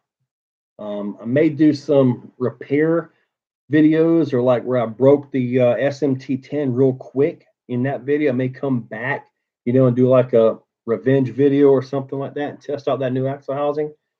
I'm not sure yet, but should be right about 50 should be the final number on that. Just how far through, yeah. I bet J Concepts makes a Lloyd body with the SCX6. I'd have to look that one up. These old flapping lips. Chris Hubbard. Oh boy, everything just jumped. Sam is trying to get in the room here, by the way. Everything just jumped. Chris Hubbard, can I get Vidavon parts from you? Need some X-Max parts. Send me an email at exocagedrc@yahoo.com and we'll see what we can do with that. I just got another order shipped from Vidavon. So that one is on the way. So maybe we can work something out on that. Hey, back. Sorry, had to feed horses. Oh yeah, horses get ornery, don't they? Dana Surratt, what's up, all? Johnny Branham, I would throw you a super chat, but somebody hacked my debit card somehow, so I canceled my card, waiting on a new one to come. Yeah, protect all your stuff, man. I got all mine on two-factor authorization, but I don't think my debit card is. And there was one time I woke up and check this out. This is a quick story on that. Woke up, checked my account because I was going to go pick up something or another. So I had zero. Okay, well, I guess I paid a bill or something. So I checked my savings account, zero. I started looking, I'm like, what the heck happened? Well, these people, they got into my account and they went to a mom and pop shop, bought like a Xbox 360 and some games and a few other little things, right? They bought everything from their store to the exact penny of everything I had in my account, shipped with tax, everything to the penny. So I got with them with the store. They didn't ship because they thought it looked a little bit funny themselves. And I said, look, they might have got into my account, but they manipulated your price to meet every penny that I had. So yeah, that was weird. I got everything back, of course, but still, that was odd that they actually got into both mine and theirs. Really, hackers are pretty wild. When are you coming out to Ocala? My next trip down to around the Ocala area will probably be in February, and that's for the USTE 2022, I believe it is. Steve Pisano, is this worth $200? Is it a good deal? I have no idea. I'll have to get back to you later, Steve. Messages all the time, guys. All right. Awesome. Can't wait. Whoa. Dan Trin. Love your content, dude. Thank you. You are awesome. Holy moly, that's awesome. Johnny Branham. Are you still a dealer of Vidavon, Joe? I need a set of 1.9s the next couple of days. Johnny, send me a message on that. I don't have any on the way, but I may have something I can help you out with on that. Send me a message or email me, exocagedrc@yahoo.com. Should I put that in somewhere? Dan Trend, thank you, buddy. I appreciate that. I wonder why Mo's Garage. I wonder why RPM hasn't made parts for the Max like the bulkheads hubs. Good question. I honestly have no idea. Same thing happened to me by Johnny. Cleaned out my checking account, right out to the exact penny. Yep. Same thing, Johnny. RC Manchild, thank you, buddy. Thanks for all your help and content from Adelaide, Australia. Dang, man, thank you so much. Australia. You guys are just entering your summer months, aren't you? It's about to get hot down there. Joe, man, you need to be an eBay dealer for Vidavon, North America, Gallon of Moose's Arthur Adventure. I kind of like to try to lay low a little bit, you know. I try not to, I don't want to be too public with all that. Just help out people when I can, basically. Sounds like you could quit your day job. Oh man, Gallon of Moose's RC Adventure, buddy. I have went over this so many times. I could cash out my 401k, pay off my home, pay off my car, and be just fine. But there's that one little thing called insurance. Yeah. And I'm not 20 years old and invincible anymore. So, yeah. I'm not invincible. Let me see here. All right. So we are at the, oh, Tim Clark. My account hits $0 monthly. Not hackers or scam. I'm sorry, buddy. I know the feeling, Tim. I know the feeling. I really do. I've spent because it's coming into tax time. I have spent just on my PayPal. I haven't got into my Amazon purchases yet. I have spent just on PayPal just over $20,000 this year on RC parts. Most of that to Amy. This stuff is not cheap. So, and when I make the revenue from the channel, pretty much almost all that goes right back into, you know, the hobby. So it's expensive. All right, cool, Johnny. I've been wondering how many RCs would it take to pull the SCX backwards in a tug of war? Alan Jones, that's a good question. But I do have two X Maxes, a Creighton 8S, and a Outcast 8S. I'm pretty sure all four of those would do it pretty well. I'm pretty sure those four would get it done. How we are run once we get older. Insurance, you got that right. Pearl, good evening, everyone. Josh Williams, hi, XO. Happy holidays, everyone. Happy holidays to you. T-Lows, what's up, Joe? Great to see you on a live. Thank you. This is the first. Might try to get something going. Maybe if I can schedule most Tuesdays. I mean, does Tuesday work around everybody else's live? Because I don't want to mess with Harley. I don't want to mess with JMH. I think 11 Charlie RC is on a Monday as well. So I don't know. We'll have to see how it works out, though. Dirty South RC Racing. You get paid good from YouTube? Well, I can tell you this much. At this point in time, it is fully supporting my hobby. So I would have to say, yeah, for 41,000 subs, I think I'm doing pretty good in all honesty. But every single day, I'm working it. Every day. It's a complete second job, but it's something that I enjoy. I enjoy building crawlers, testing this part, that part to see if it works. So I enjoy it. I dropped about 15K last month, addicted to RC. Yeah. Like when I added up my DBXL to over $4,000. Yeah. My SCX6 is right at 3,600 now. But Scott Tuttle, thank you. Pearl Dang. I'm off Tuesday. Bapa's RC event. Greetings from Hudsonville, Michigan. Oh, beautiful, expensive. Yeah, Bapa's. They are expensive. They are beautiful, but they're awesome too. Holy moly, Tim Clark. Man. Dude, I don't know what to say. Thank you. Holy cow, man. Wow. Wow. Thank you. Wow. I have to go buy something with that. Wow. Just do lives whenever you feel like it. There's too many to worry about stepping on toes. Joe, you got a point.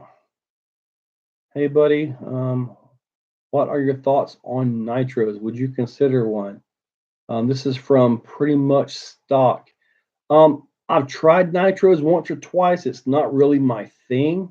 But I tell you what, if you're at a race and they fire up all those nitro buggies and nitro truggies, man, that smell and that sound is like a Formula F1, just kind of miniaturized. It's pretty darn awesome. But me and small engines, we have a little bit of an issue, especially weed eaters and trimmers. Yeah, got to buy a new one every 2 years. Yeah. But anyway, man, Tim Clark, dude, thank you. That's amazing. Wow. Wow. Yeah, Tim Clark for the dunk. You got that right, Tommy Wood. Wow. I don't know what to say about that. That was just wow. Thank you. Wow. CM Alts. I like seeing the track evolve in all the drive videos. Yeah, that's been a process. And DNS Construction here in Jacksonville, Florida. I got really lucky. Got a really good friend there. So he helped me out with that dirt. He brought a big 210G, cleared the property for me. Yeah, I could not have done it without him. Just really could not have done it without him. DNS Contracting here. Yeah. Will Anderson, thank you, buddy. Oh, everything just jumped again. Okay. Central Michigan, Mr. 1998 Jeep Cherokee. Yeah, buddy, send me that email. Those G speeds. My dad still has the same weed eater from 2000 or older, blower two. All seasons biking. Mine lasts about maybe 2 years. Probably because most of the time I have a 7 1/4 inch saw blade on it cutting trees. Yeah, I'm kind of rough with that thing, and then I feel it the next day. 11 Charlie RC would be my exception, just because there's a very few like, yeah, Javier 11 Charlie RC is they're amazing people, amazing. Hopefully after the UST, I can host one of their events here. We did it last year. I got back there, cleaned it up. Well, everything's bigger now, and I'll probably be able to throw a RC or something out there and let them drive the fast track and all that. So I'll be able to let them drive that. I've also got a TRX4 that I'm going to give to them at USTE. Got to do a few mods to it and all that, so I get all that fixed up. So I'm going to donate the whole TRX4 with the batteries and charger and all that. So that should be wonderful right there. I'm looking forward to that. So,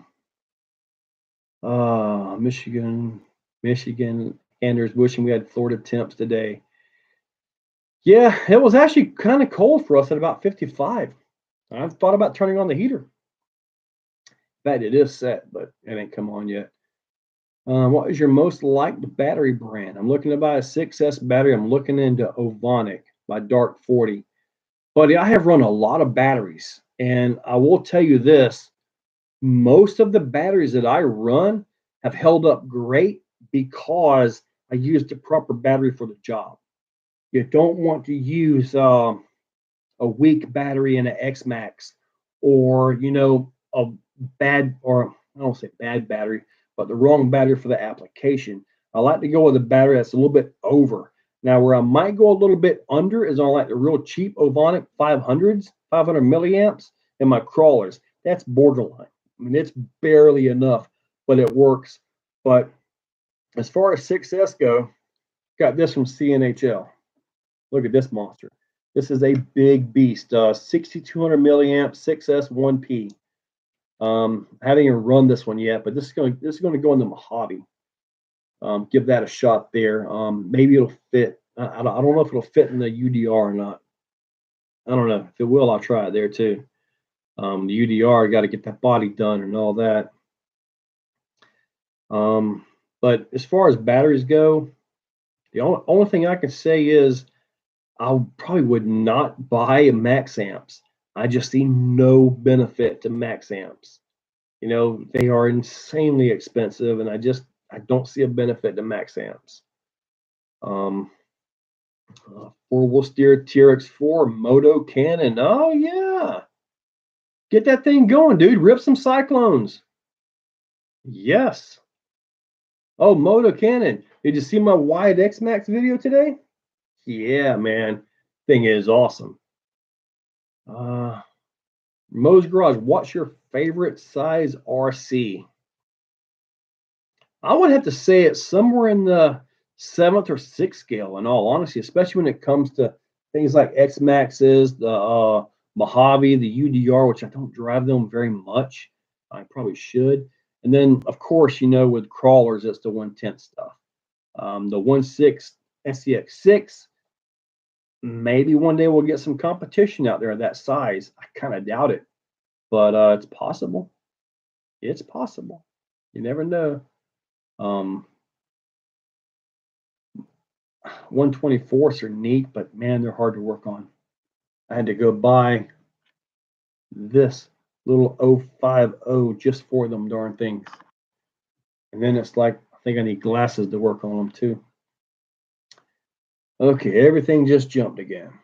All right, let's see what we got here. Yeah, Cnhl makes great batteries. We run them high power FPV drones all the time. Steadfast RC.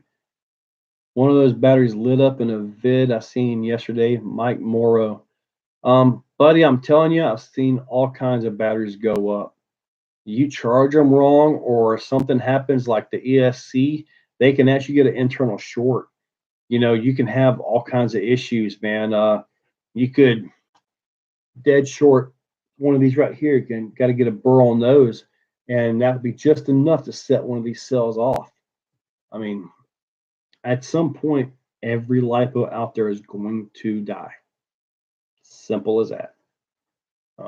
I think it's all on how they're cared for, how they're stored, the charge rates. Charging seems to be a big thing for them. Charging them wrong, that seems to be when a lot of them go up in flames as far as what I've seen on the charger.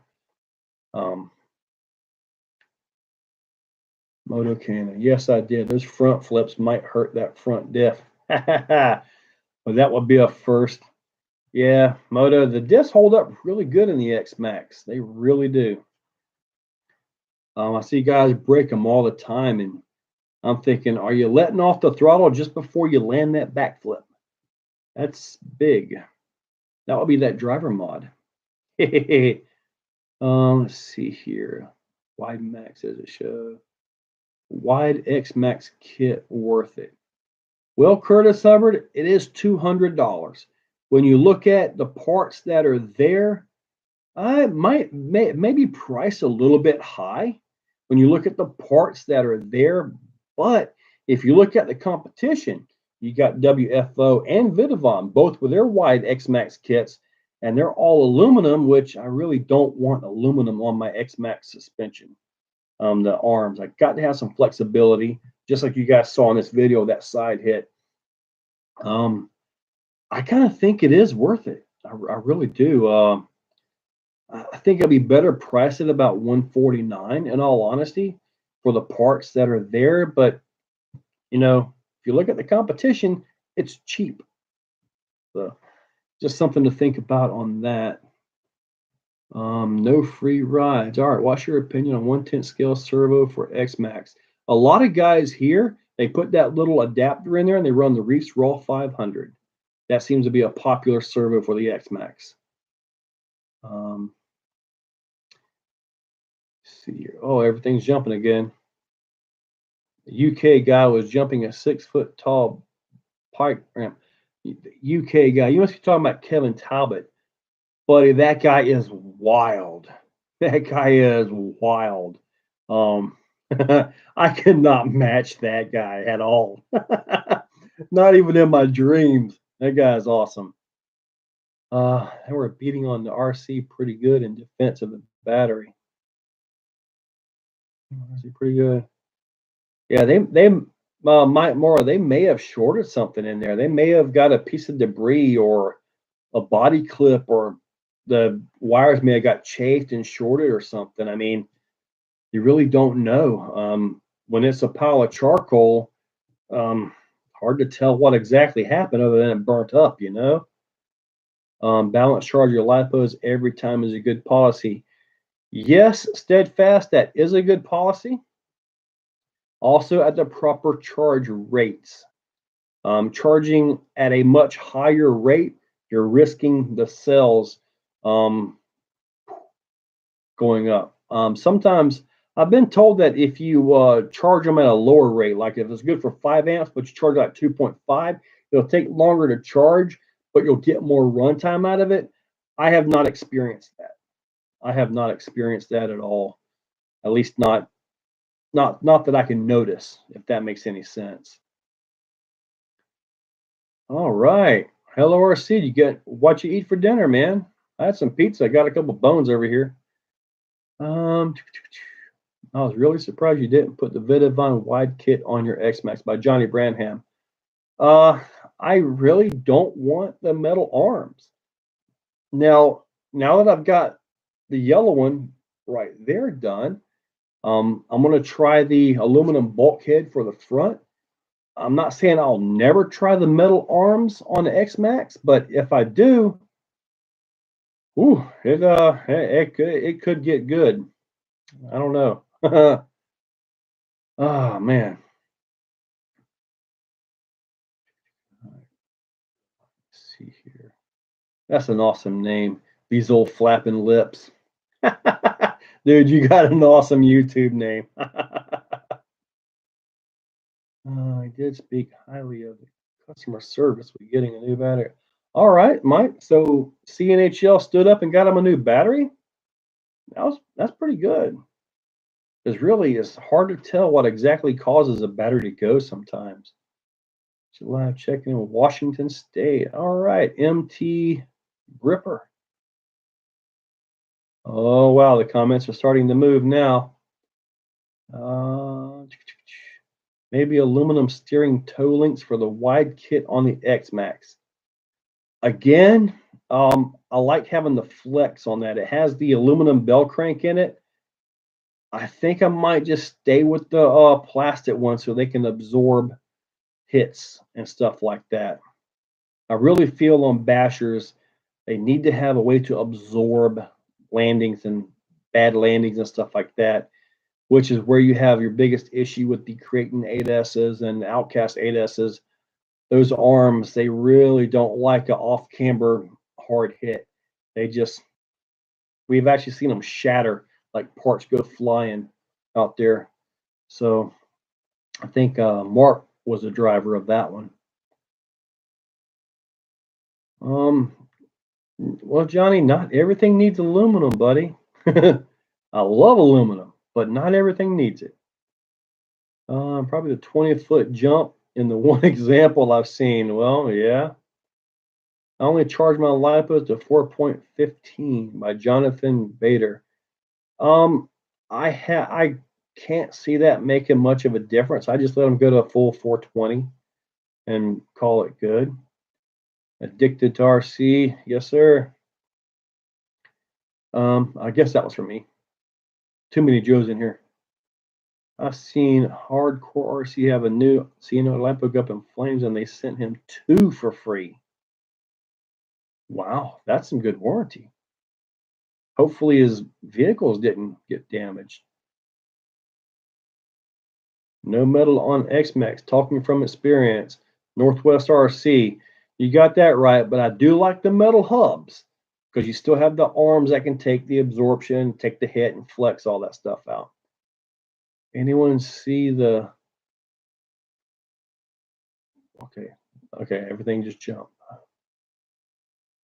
Hobo 1.7 Extreme Street Roller, lots of 77. I haven't seen that one yet, but if it's on the street and you got to have perfect accuracy with no flex, that aluminum would be right. Craig Thomas, dude, thank you, man. Merry Christmas to you. Do you have a solid build list for an SCX24? I have too many projects. This one has me perplexed trying to keep it with a lovely body. Buddy, you can look at the Furatech stuff. I like the Lizard Pro ESC. It's good to 3S. I really like that ESC. I like that better than the Tigu, in all honesty. And it can run brushed or brushless. As far as servo goes, they got that one. I can't think of the name of it, but it supposedly goes right in, and it's a nice upgrade. I haven't got that. I know some guys have got the 99 micros by Reese to fit, but it's a little bit too long. You got to do some cutting on that to make that fit. As far as wheels, man, take your pick, whatever fits your vehicle, you know. But the SCX24s, I got a couple, but my thing is more the bigger stuff, in all honesty. Old RC plane. Yes, live. Old RC plane fart. Oh, FLMT Max back around. What's your Marshall Motors? What's your opinion on? I'm assuming that's anti-squat. Anti-squat. You're talking about a 4-link rear suspension. It's also present in independent rear suspensions. There is a fine balance to getting that anti-squat to hold right. And then depending on what you're doing, you may want that back axle to jack and hook and take you out, or you may want it to squat and lean back and get a smooth launch. That's really going to depend on your vehicle. But I do know in crawling, if you have a whole lot of anti-squat in the back, same thing up front, the front will start jacking and bouncing. Yeah, and the back will start bouncing as well. So it's kind of one of those things you're going to have to tune for yourself. I like to run mine close to parallel, maybe a little bit of anti-squat on it. So that's just my own personal preference on that. RC Kaput, love your enthusiasm while driving. Thank you, buddy. I like driving these things, especially when I'm trying something new. You know, it's like, wow, what did I change? How is it working now? You know, that's a fun thing for me. Hopefully, I'm able to show that to you guys. It's kind of hard to do it sometimes with a camera.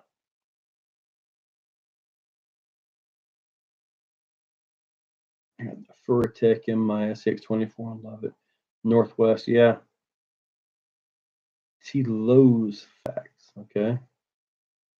Broke my max front bulkhead and the servo. What servo? On the max, the front bulkhead, you can just put the stock one back on it, be the cheapest, or Vidavon's got a whole bulkhead, and you're not going to break that. As far as the servo, I've got the adapter plate in there, and I run a raw 500. It's like the perfect servo for all kinds of bashers, man. Must do mods for the LMT. I really need one, but I haven't bought it yet because, well, I just don't know. Well, the number one thing for the LMT, axle housings. It doesn't matter which brand you go with, Vidavon or Trio. I mean, I like the Vidavon stuff, obviously, but they'll both serve you well and they won't break. Also, get the knuckles. I've broken the knuckles. The link ends, they're easy to stretch, especially when you side hit that 4-link. When you side hit, you put all that side load. It's supposed to go over all 4 of your links, distributed evenly. But the way the 4-link is set up, it kind of really concentrates on the top links. So you'll end up with a real side shifty axle. It does have servo on axle, so you're good to go there, but it will get loose quick. So links and axle housings are the number one things that I would do to that truck, and also servo. All right. Have you ever had an infraction? Hopefully getting one for Christmas by James McDiddy. I had the Limitless. It was fun, but it just wasn't really my thing. I liked it, but I just kind of traded it off for a boat and then gave the boat away. What's up, Joe? I'm so jealous of your Exoplex. Looks awesome. Yeah. That Exoplex, man, I've been working on that thing forever. About 3 years now working on the Exoplex. So, yeah. Uh-oh, got a message. Huh. I have to look at that one a little bit later. Yep, Moto Cannon, I got your message. I sent you a PM on Facebook. The brush is set up we were doing on the TRX6. Brushless setup you're doing on the TRX6. Oh, okay. I got you. I got you. My Technos, Raven, my Technos are my favorite basher. Why don't you bash them more? Love your videos. You're right. They're great bashers. But I've got the Truckee up here, and I do that one every now and then. I got the e-buggy, but now I got the Typhon. So I just bash on the Typhon more so I don't leave the Techno hanging. Maybe if we ever get an actual race up here, we'll be able to put that on there. Get that up there.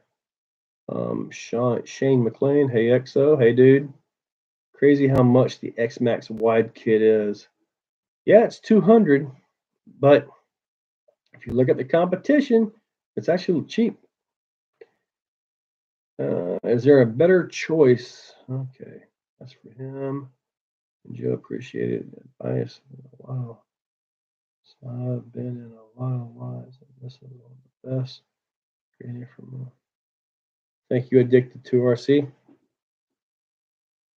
I bet Axe 3300 and TRX6 is savage. Yes, it is. It works good. Moto Matt, do you want me to show this picture? I can kind of put it up here from my phone, like hold it up here.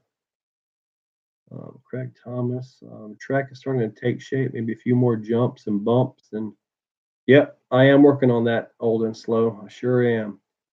Nasty Trucker, hey Joe, have you checked out UGRC's Dirty South chassis? Yes.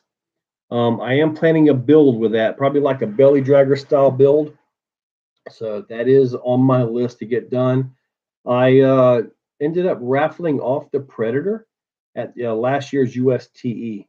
So that went to a good home there. How many RCs in your collection haven't you ran this month?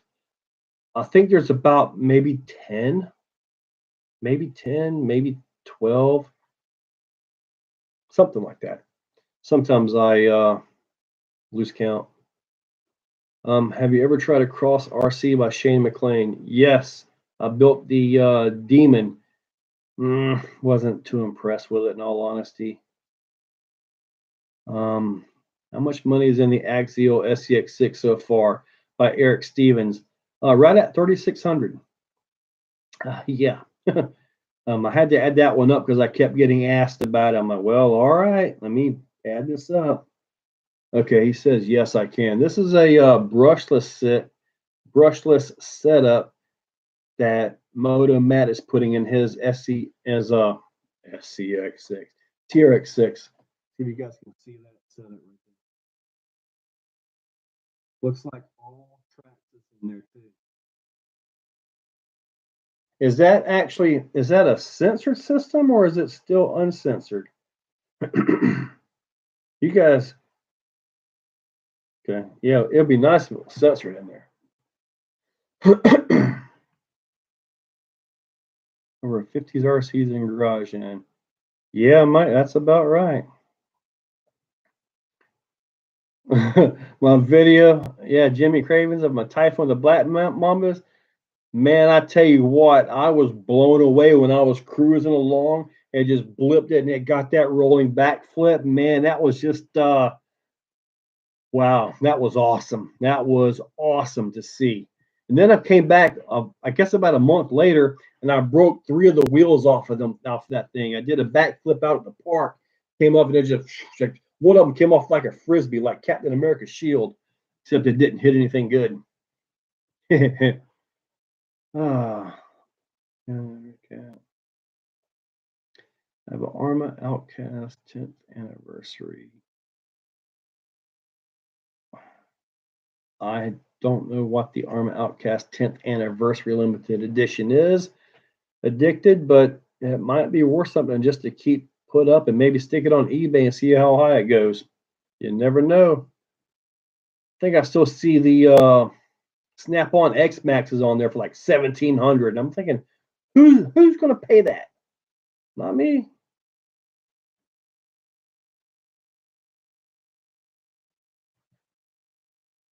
Bash the decals off that Outcast. You could do that and get it on video.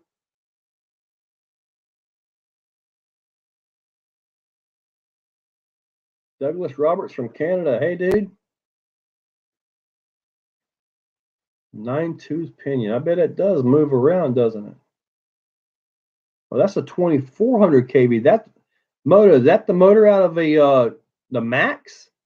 That's a strong little motor. I actually have one of those still. I think I still saved my original motor out of my Max. Shane, yeah, guys are using the Raw 500 in their X Max and they're liking them. They really are.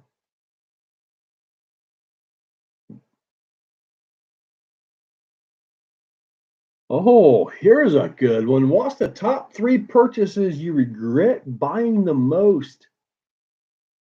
Number 1 is going to be the Losi laser nut. That thing was I hear they've re-engineered some of the stock gear cases. It was just bad out of the box. In one of my videos, I think I said something and I learned a lesson on this. And I called it a turd, like a laser turd. Then the very next day after that video went public, I started seeing that term on the Facebook. I'm like, oh, geez, I gotta watch what I say. The other one would probably be, I mean, granted, at this point, it's really awesome, but how would I have to say the Axial 10-3? Not as much as the Losi laser nut. My next bad purchase. Heck, most of them are actually pretty good. I don't know. I just leave it at those 2 because most of the other ones are good, man. I wouldn't call any of them bad purchases really because they all have a different way of driving, different style of driving. So, let's see here. Let's get back up here. Oh, dude, you're right. Forgot about that guy, the Carbon Assault. That's a big number 3 right there. You're right, Mike. You've been watching for a while, haven't you? Did not even think of that one, but yeah, that would definitely round out my top 3 on those. That truck is insanely expensive, and you got to throw a ton at it just to make the thing hold up. If you guys saw my first video, it was like, man, this thing is going to be awesome, beautiful truck. And then I put it out there with a stock system in it, and I was like, it wouldn't turn. It came with locked diffs for some reason. They put a crawler system in the thing. It would have been better to be sold as a roller, without the 2-speed as well. But anyway, I'm sure there are some out there that run pretty good. Mine runs really good now, but I had to do a lot of mods to it. And with it being RC 4-wheel drive, I had to get creative on axle shafts and stuff like that. Okay, everything moved around here. Sensei 42,000. X Max with 1100 kV Max 5, 2035, 1.5 stutters bad on hard throttle, like trying standing backflips. What do you think is failing electronically? Okay, 2035. That gearing should be good. Shouldn't have an issue with that. I think I ran mine 2535. Does it do it when it's cold or only when it's hot? I did notice a while back with my 1100 kV hobby wing, when it got hot, it did have a bit more stutter to it than when it was cold. Um, but yours is hitting on hard throttle when you're punching it to go. The Max 5 is usually the Max 5 is a good solid ESC. In fact, my Orange X Max right there has that exact combo in it. I'm not sure the gearing on it though. I think it's around that. Seems to do fine. Some of that cogging, what you're seeing, could be maybe a phase in the ESC starting to go weak. I have seen that. I've actually seen an ESC. I believe it was an old Castle Mamba Max Pro, where it lost one of the FETs in it, so it wouldn't drive a brushless, but it powered up and ran a brush motor just fine. It's possible, but that's a pretty solid system. It should be pretty good though. I'm not sure what to tell you on that one, but probably could be the ESC starting to act up. Also, make sure your batteries are good. When it's doing that, make sure your wires aren't hot. Make sure your plugs aren't hot. If you have a really hot plug, that means it's got a bad connection in there. And that means you're losing some amperage, which means the ESC is actually trying to cut back a little bit.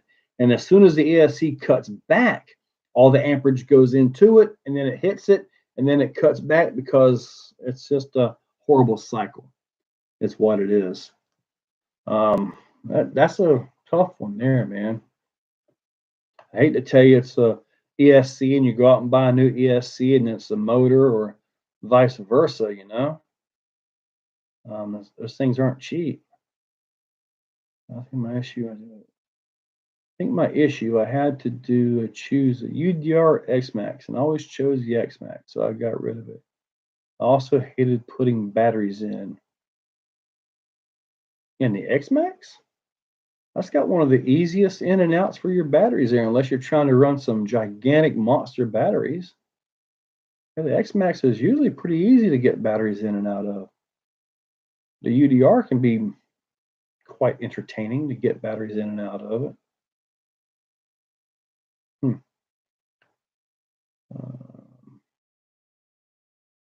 All season threat. I think I broke the system. That's why I'm a Castle junkie. I'm using XR10 just stock with a 3BRC yellow jacket, and it's dead silent. Really? All season. So it's an XR10 just stock ESC with an outrunner, a yellow jacket, and it's dead silent. I need to see that. That's awesome. Do you still have the drag brake and all that, like for crawlers and stuff, or I don't know. That's interesting right there. Huh. In the UDR, yeah. Those batteries can be a little bit of a pain sometimes, yeah. Do I have any U-Force type racing in my area? Not yet, Jonathan Bader. Not yet. I'm hoping to set some up though. I'm hoping to set a little bit of that up back there on my track. I can do anything I want. My driver stand is portable, so I can set up a whole track somewhere else, set the driver stand up, and just move anything I need. Everything is portable back there, except for the rocks. I'm not picking those up. Here for the hairstyle. Yeah, it's a little wild. Not too bad though. Before long, it's gonna be gone.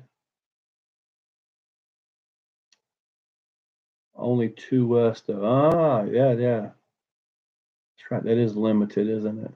That's one of those like the stock spec class style ESCs. Where does Thor stand with your crawler collection? You're talking about where it is in like the number 1 or number 2 or 3 or 4. Thor is in a different class. It doesn't fit in with anything else. That's it right there without the tires on it right now. Use them for a tire test. But Thor can pull lines out there at the Exoplex that none of my other vehicles can get. Partly because it's it's wider, but it doesn't have all that C hub hanging out of it. So yeah, it's if I had to put it up against, say, SV2, it all depends on the course. If the course is wide and maneuverable, Thor would probably walk all over SV2. If the gates were anywhere near close to tight, not a chance. Oh, let me see. Miss your 6x6 vids. Well, all I have for 6x6 right now is the Creep 6. That's all I got right now.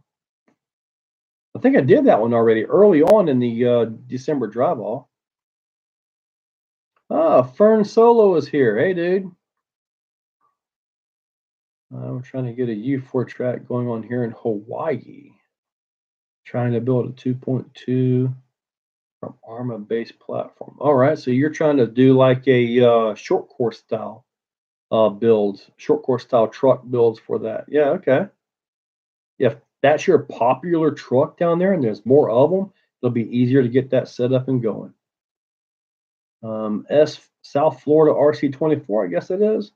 Hey, what's going on? Creep 6 and Thor.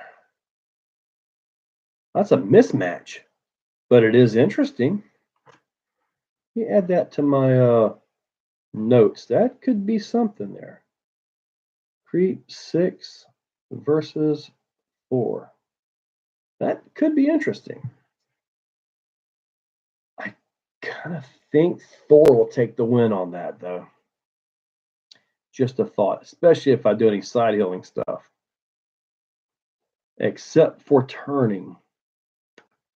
They both have dig.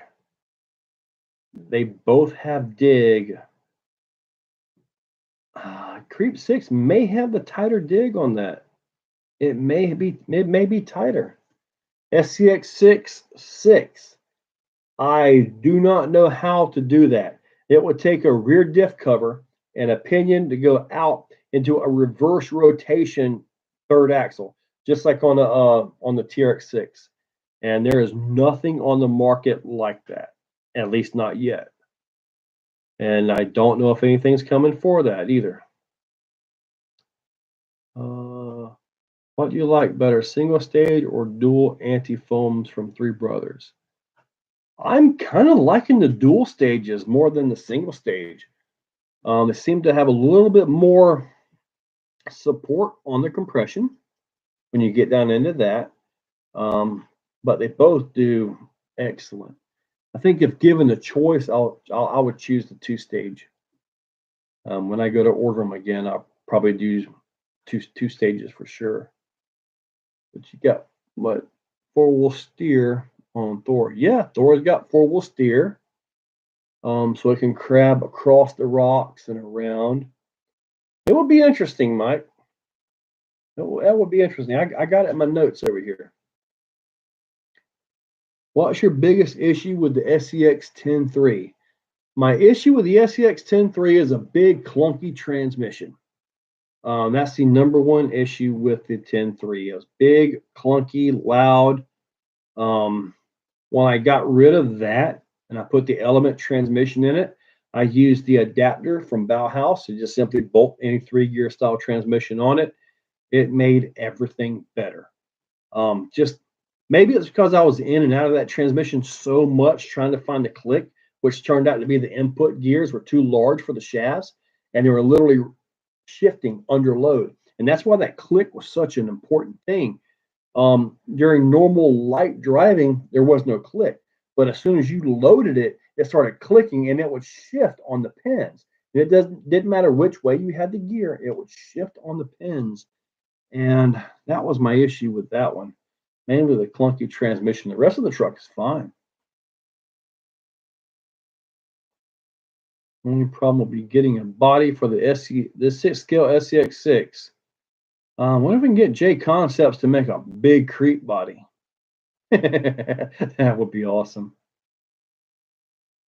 Creighton chassis, TO tune, type in front, rear clip action. That would be Proline. I haven't seen that one, Jonathan Bader. Joe, you're building an LCD chassis in the new year. Yeah, I'm going to try it with the, this is Joseph Tiani. I'm going to try this with the Dirty South chassis by UGRC.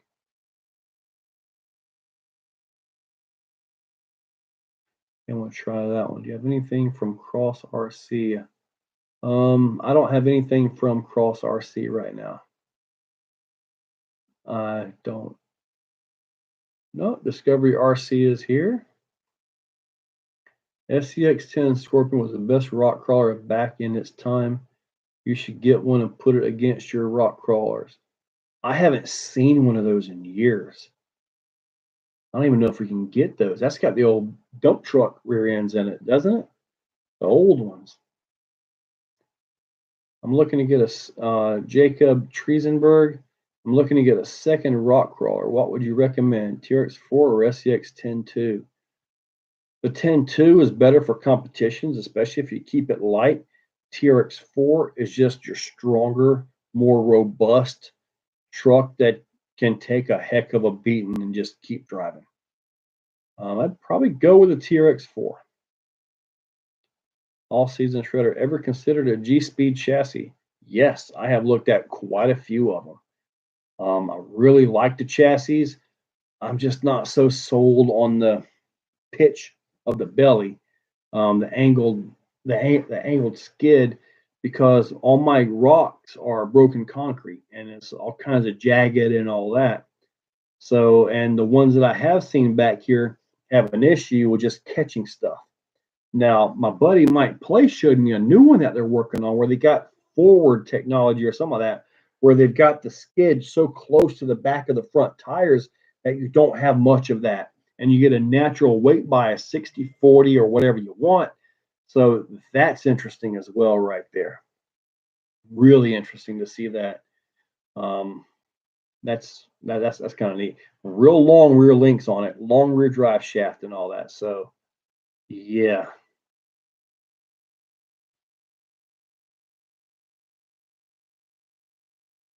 That's weird. All right, man. I love my G-Speed V3. It's awesome. And the skid don't really hang out. Johnny, what kind of terrain do you have? Do you have natural rock or is it broken concrete stuff like what I run out here? We got a lot of pokies that pop up and catch stuff on the like the natural smooth rock, man. I've seen the videos where they get up there and that angled skid just helps them go right across the thing beautifully. And I'll probably have to try one myself at some point. But from what I've seen out here, it just really didn't seem like it wanted to work too well. It kept hanging up, and you see them and go, bam, just hanging up on like got an anchor under the chassis. Kind of like when you run a capper out here with droop suspension, everything on the bottom. That skid just catches everything.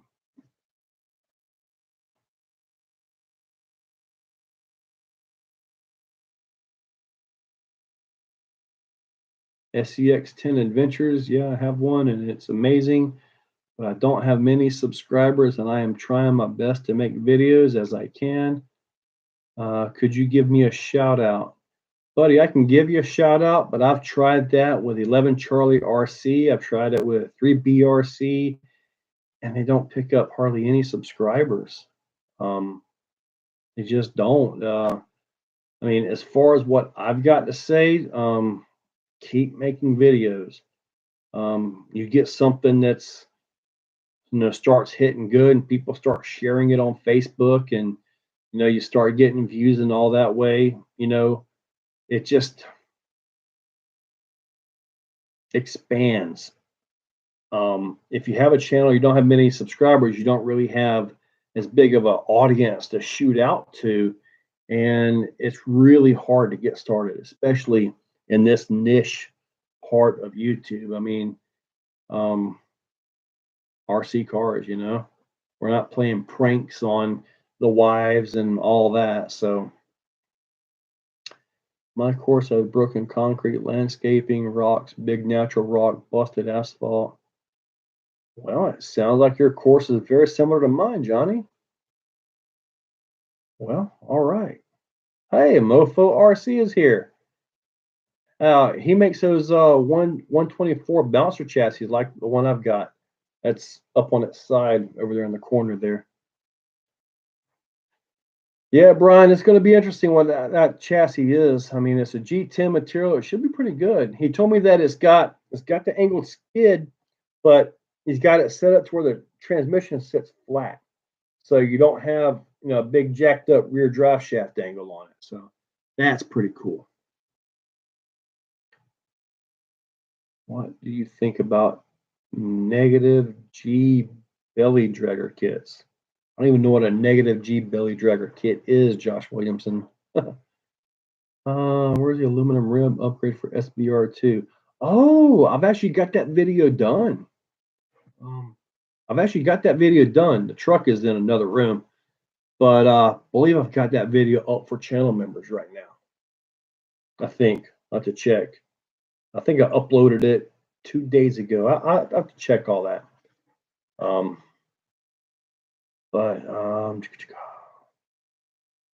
Okay.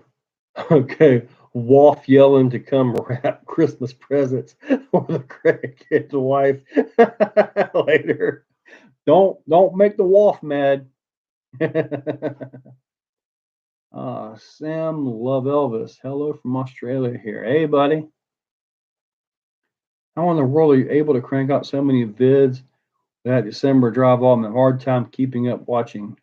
S Florida, SFL, RC24. Since November, I have been on vacation. So pretty much this month, I've been basically full-time YouTube. Granted, I'm still employed. I got to go back on December 28th. I was supposed to be off till January 3rd, but, well, vacation time kind of got messed up a little bit. So I got to go back 3 days early. Bummer. But, oh, well. Yeah, that's the only way I'm able to crank out these videos like this, is that I'm off. Plus, I'm building the track back there. I've been to a few different competitions, local. Had a local, like a play day here at the Exoplex and all that. So, okay, yeah, Johnny's seen it. So it must be already for the channel members.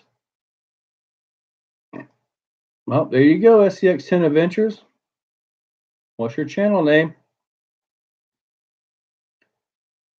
What buddy? I don't know what. Moe's Garage. Ferris Bueller. Ferris Bueller was awesome. It's an iconic movie. Absolutely. What do you do for work, Joe? I am a general maintenance mechanic, forklift mechanic. Work on all kinds of stuff. So yeah, and these.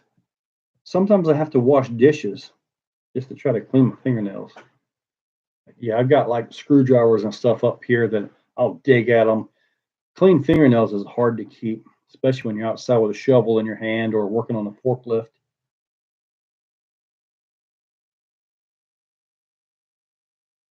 Was supposed to be all-in-one kit. I'm building a dedicated mutter. It's a VS410 chassis, AR60 has rift wheels and tires. What would you recommend for a brushed motor? Think disposable. If you're going to go wasting motors like that, 21 turn Trailmaster Sport. They're about $20. You can pick up a few of them. Also look on eBay. I forget the brand of them. I did a review on them a while back. I can't think of the name of it right now, but they have some on there. Surpass. They have some cheap motors that are actually pretty good. You might be able to get one of those for less than the Holmes. I'm not sure if their cheapest ones have the bearing in the front though. The Holmes sport motors have a bearing up front where the pinion gear is, and that can be a huge difference on getting your power out of the motor. You don't realize the difference between a bearing and a bushing at that point. It makes a difference. But yeah, go to Holmes Hobbies or eBay, Amazon. I believe they got some Holmes motors there. They might be knockoffs though, but still, they're pretty cheap. And Johnny, I'm a mechanic, work on all kinds of stuff. David Dyer, hey y'all from Maine. What's up, David? Yeah, Mike, I'm just way out here. Negative G does full kits for SCX10 and 200 belly dragger conversion. Okay, that's what negative G is. I've never heard of negative G before. You'd think I've heard of just about all the companies out there, but it doesn't seem to be. Traxxas 21 terminal $23.99. Huh? Good motor. Any thoughts on getting into 3D printing for custom parts? I do have a printer and I can print, but I don't have CAD skills to actually design something. So everything that I make is a file that somebody sends me or something I get for Thingiverse.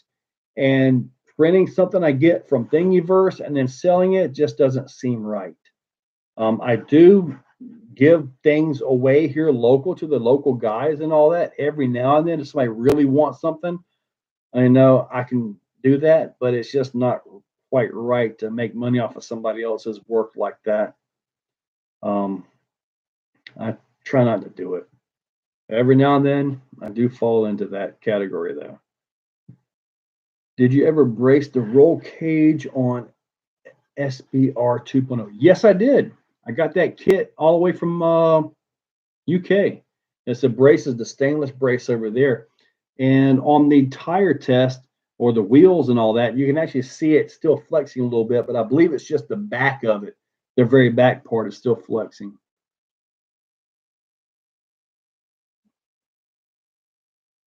Can't work on our equipment. Yeah, Johnny, it's tough to keep hands. I've been working on things I remember. All right, mofo. I'll check that out. I remember when I was 9 years old, I remember helping my father change the ring and pinion and differential out in a Ford 9-inch. So I remember doing that. So I've been working on stuff for that long. Go-karts, ATVs, skateboards, which is a little bit weird, but that was fun. Can't do it now though. But anyway, we'll move on. Any idea on how to add dig to a TRX4 without starting a major project? I believe there is a kit out there to actually allow you to do that. It's got some metal and some printed parts. I believe there is a kit to actually put dig on a TRX4. Robert Finney, you're not too late. Holy cow, we've been going for 2.5 hours. Wow. All right. Yeah. I'll do CAD work for Vidifon parts. Yeah. Never seen the brace install. Yeah, it's I put the video out there. I think I even took some footage before and after on that one, I think. It still has some flex to it, but I believe it's away from the braces. Are you going to build a class 0? Don't really have a need for one of those. So, all right, Moto Cannon, catch you later. Hello, all the way from a very cold Sweden. Wow. Major Wiesman.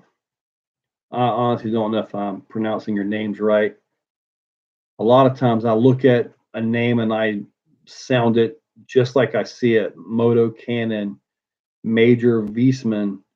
You know, it's like when you see people dose anyone do this. DOSE. I sound it and I read it as dose, not does. Weird. But anyway, if they're spelled wrong, I read them wrong.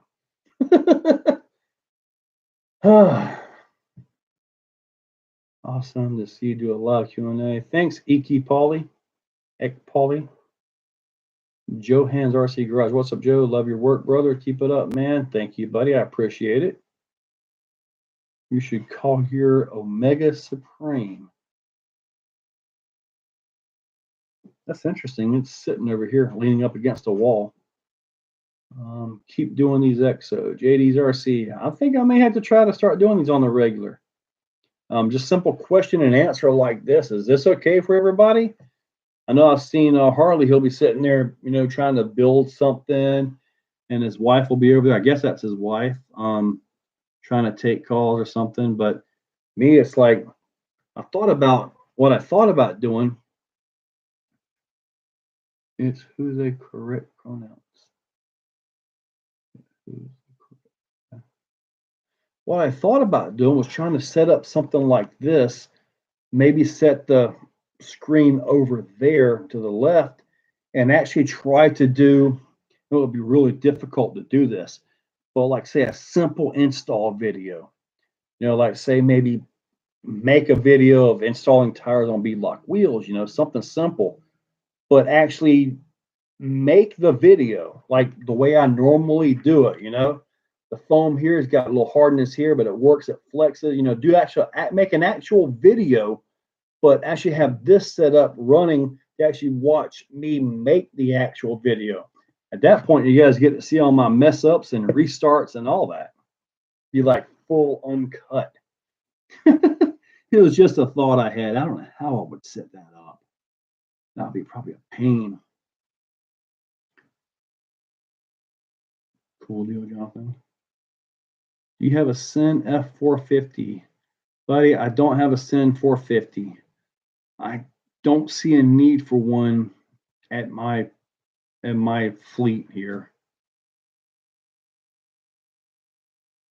Guess I'm not good doing. I guess I'll do more live. And it sounds interesting. David Dyer, that sounds cool. How do you find balance with your family and the hobby, not to get personal? Luckily for me, my wife works out of town a lot. So it is nothing but me and the cat here. I go to work, leave about 5:30 in the morning, get home either about 4:30 or 6:30, depending on if I have to work overtime. And I come right into this room and start recording. So it's just kind of the way it is.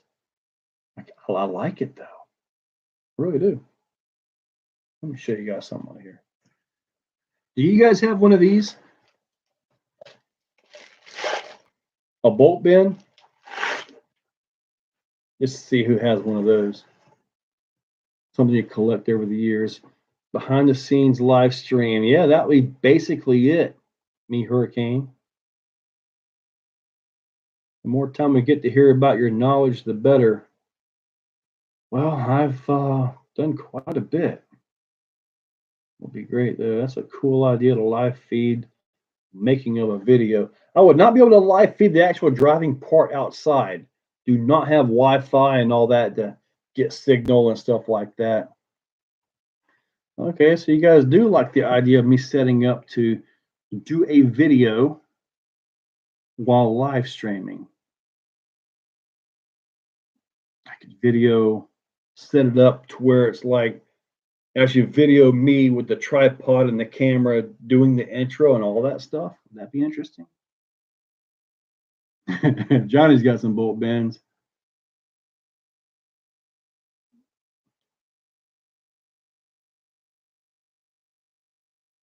Oh man, yeah, Kevin, I can't imagine how fast his stream runs. I can't imagine. He's probably just got like freeze frame something and catch one as it passes up. Yeah, road tires for the Mojave. Heck, they're all gonna be too small. You look at all the like the GT 1/8 scale road tires. I mean, I'll be really too small. I don't know about that one. Thank you, me Hurricane. I don't know if I am the hardest working RCer in YouTube, but I am busy. all the time. Mofo, good to see you. If you want to try anything, send me a message. Love the videos. Awesome, buddy. I'll keep you in mind for that. Robert Finney, it would be interesting. I have a couple of those stack of frames and axles. Oh yeah, I got a bin full of takeoff Vidavon parts actually. Getting red in his chats is like playing the lottery. Yeah, no kidding. Oh, look at that. Steady Spin has showed up. It's about time. I've been waiting for you for 2 hours and 34 minutes. I'm going to scroll up here a little bit. Oh, here we go. How do you keep your shop and parts organized? Buddy, nothing is organized. Oh, nothing is organized. My table is clean enough for what I need for the video. The part behind me is there. I mean, I've got. Thank you, Steady Spin. I see that, but it is not so organized. It just isn't. Thank you, Steady Spin. Send my parts. You'll be getting them soon, buddy. Thank you. My first RC was looking forward to building it. It worked. Seth had me working late filming Flip Bike. I haven't seen Flip Bike. Well, Vidavon makes you parts if you request them. Arthur Singh, he's the owner of Vidavon. You can message him directly on Facebook, okay? And yeah, he listens to a lot of people on their parts requests and this and that. And a lot of the parts that he gets are from requests, or a lot of the parts he makes are from requests. So yeah, he does. And if you order directly from him, he actually anodize them just about any color you want. So that's pretty darn awesome.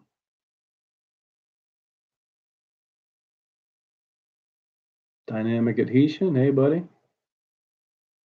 I'm going to go rewatch what I missed. Steady, you got a lot of watching. Better break some popcorn out. It's going to be a while. Takes me longer to find the parts I'm looking for than it does to fix my RCs. Yeah. Yeah, sometimes because I got a bin, got a closet here, got a closet outside. I got the Vidavon closet by the front door. The dining room is all RC stuff. I'm tempted to get some couches out of the living room and put some racks up. I'm sure the wife will be happy with that when she comes home. And we thought about building the Gen 7 to be a comp build. I don't have the Gen 7 anymore, Exotic Design. I just, we had those, and we actually had a Gen 7 spec class. And it was a fun class, but as the vehicle got older, it just didn't, it had to pass away. Mike, would he make a part for a RC that is no longer needed? Probably not, because you got to look at the time it takes for him to design, test the part, machine the part, and all that, and there has to be a profit in there. You can't produce a product at a loss for very long. So probably not.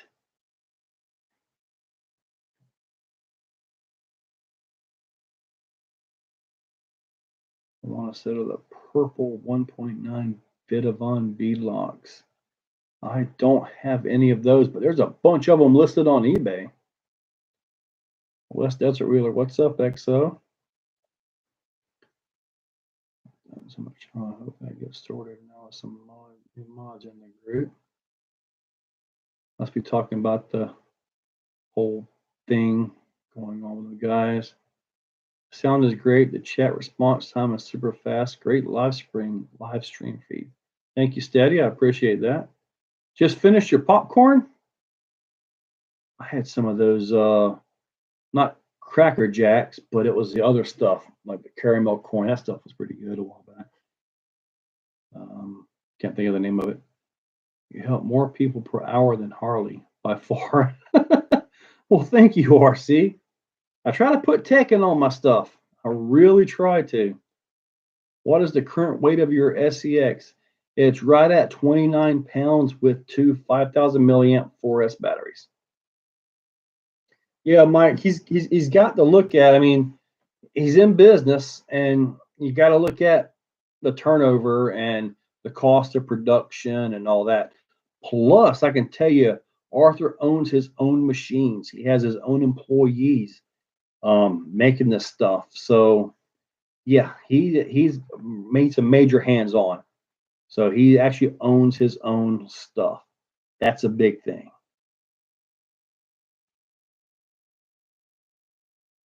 There you go, Mike. Douglas Roberts stepping up. Now, Mike, I believe they got the 3.8 or what a lot of guys are using for those. Personally, I kind of like the sidewall height, but when 3BRC crunch and munch, that's it, Robert Finney. You got it, crunch and munch. When he gets a 3BRC, when he gets his anti-foams for that, it's going to change everything about that truck. Plus, when you put the portals in and you get to do the underdrive on the back, yeah, I don't want to overdrive on that truck. I think it's fast enough as it is.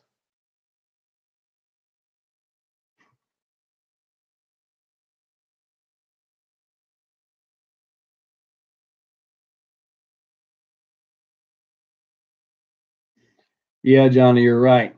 I've taken it on the trails a few times. I've actually got a video that I gave to my stepbrother to do a professional edit on. Still waiting on it. Hopefully, it'll turn out good.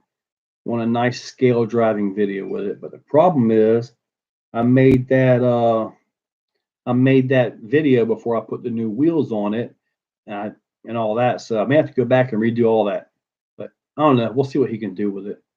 All shot with a GoPro and had bought me a little selfie stick, had the thing down low and all that. So we'll see how that works out. Eek Paul, you heard that Vidavon makes a super shafty axles. That's an interesting story. To my knowledge, the Capra housings that you get from Super Shafty are in fact Vidavon. To the best of my knowledge on that, I don't know about anything else.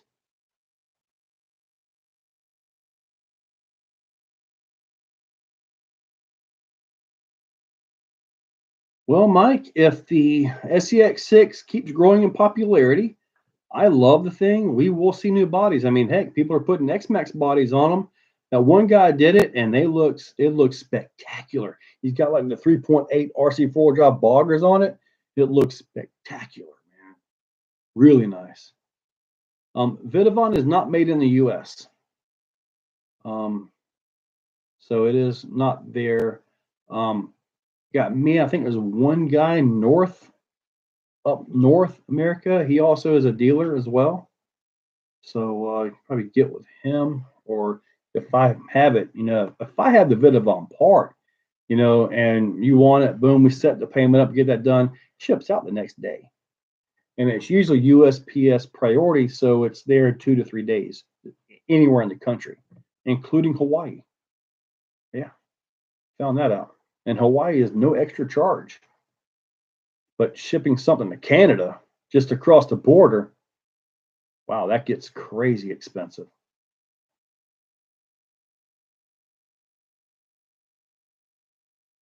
Yeah. Yeah, that was a good looking truck. And those wheels and tires made all the difference. Beautiful. Thank you, Daniel Curtis. I see that, buddy. Well, thanks for your video. How did you get the Holmes Hobby to Monster X to fit with the wires on the Rift? Okay. When I did that one, I actually had adapters that went from the 6.5 millimeter down to the 4 millimeter. So I was actually running an adapter, and sometimes I will run those because if I want to see if this is going to work well, then I'll run an adapter versus soldering, taking stuff off, resoldering, and all that.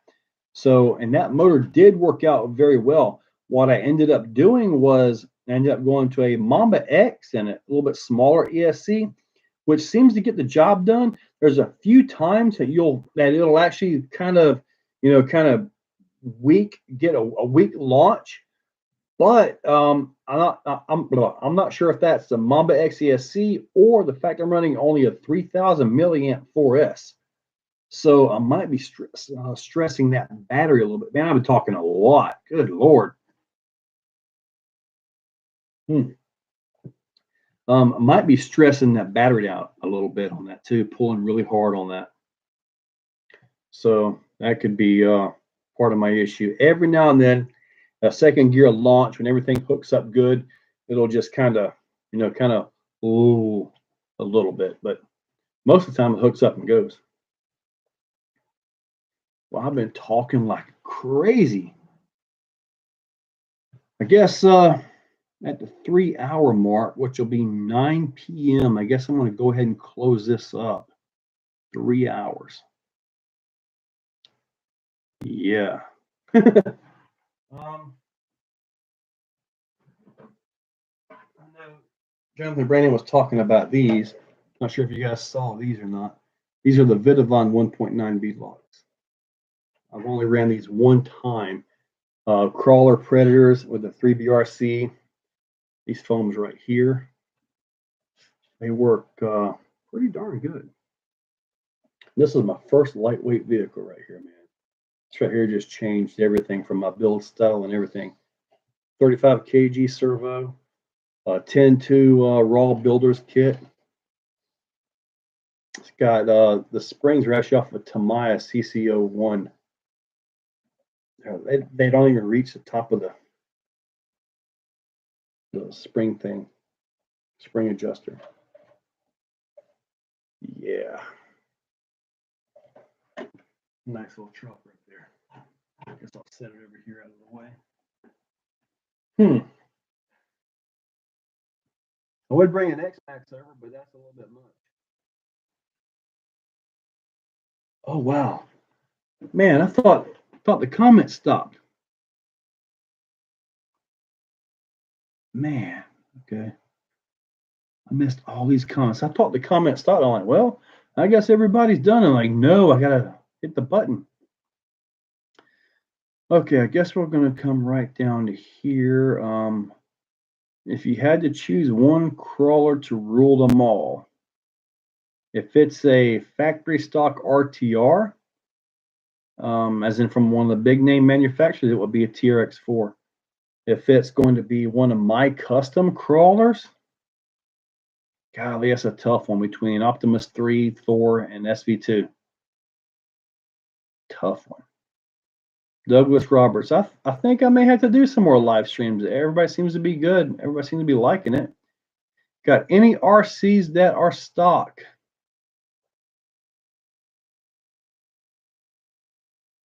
No. No.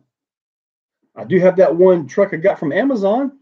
That little grave digger that does the wheelies. That one's still stock.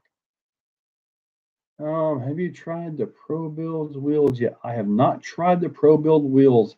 I keep hearing a lot of good things about them. I think I can get those through Dixieland RC.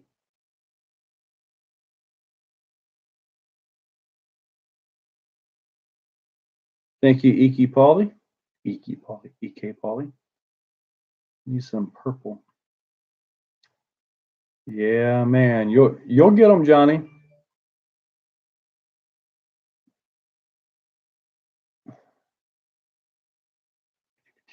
See, wait, you're allowed to have stock RC trucks. They're usually stock for about 2 drives. And then you guys know me. Let's see how this motor runs here. That motor runs there. This ESC here, that ESC there, servos, all that stuff. Luke Perry, I would love to get out and run rock bouncers with you guys. I should be getting a chassis from that one guy that posts all the time. I've been talking to him, so I got one ordered through him. So I'll be converting my Rift over to an actual bouncer chassis. I'm a major pillar in the RC community. Really? Mere deep? That's cool to see.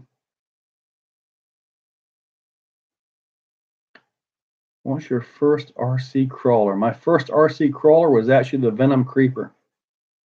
It was awesome. Easy four-wheel steering. Yeah, Paul, it's I'm gonna cut this thing out in about 10 minutes. So I'm gonna scoot on out of here. Go start working on videos for tomorrow. I think I might get the SCX6. I took the SCX6 on 8S out to the Barbarian Skillplex, and I jumped it again. Really good. Really good. Oh man. Yeah, I gotta. Where am I getting mine from here? It's on my messenger. Let's see here. Say Travis Vance. I'm getting one. I'm going through.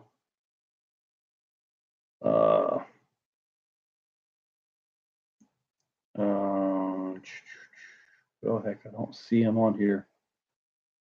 But I'm sure you know what chassis I'm talking about here. He's been posting up chassis like crazy. Maybe it's on my Instagram.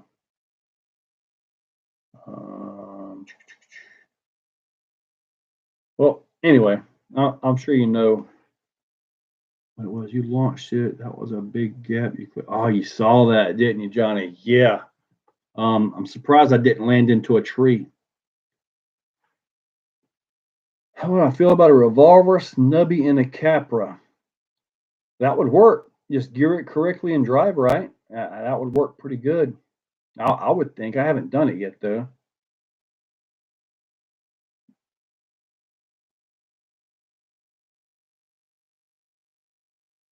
Now you're doing the winter series now, but do you plan on a new build? Yes, Exotic Design. I am planning a Dirty South chassis build, kind of belly dragger style.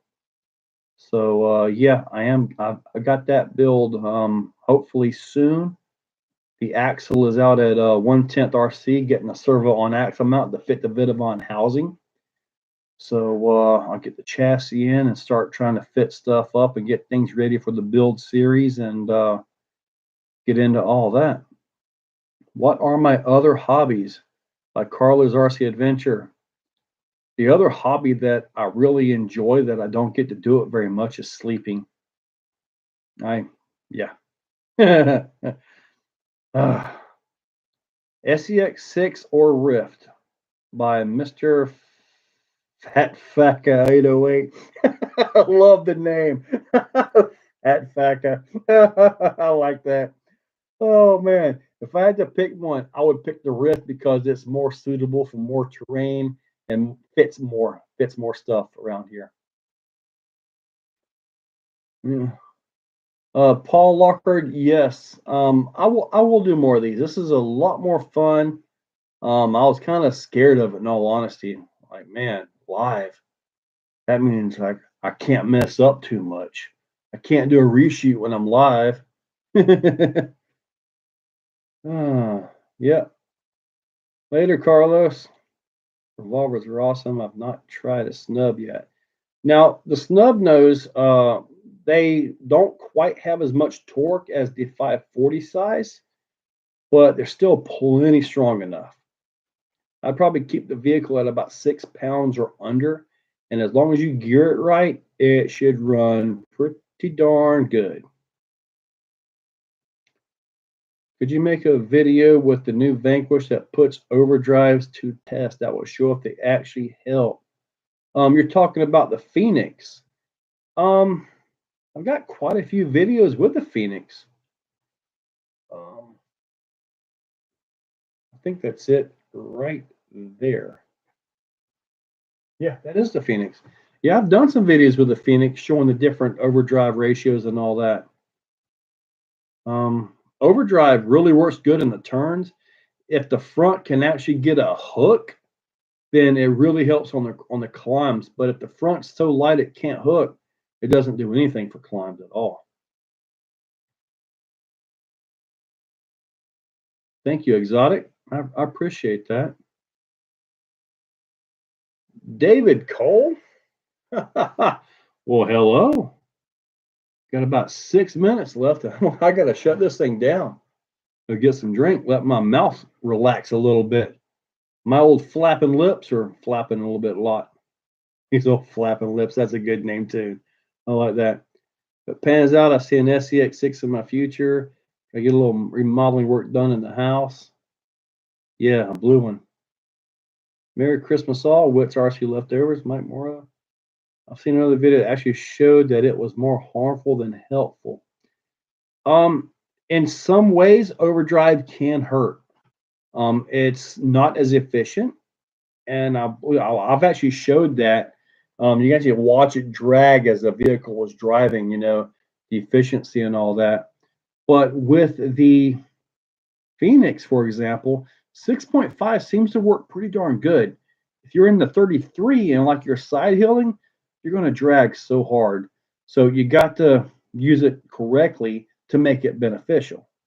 If that makes any sense, you can't just turn it on 33% and go out and show the tire slip and hey, this is bad.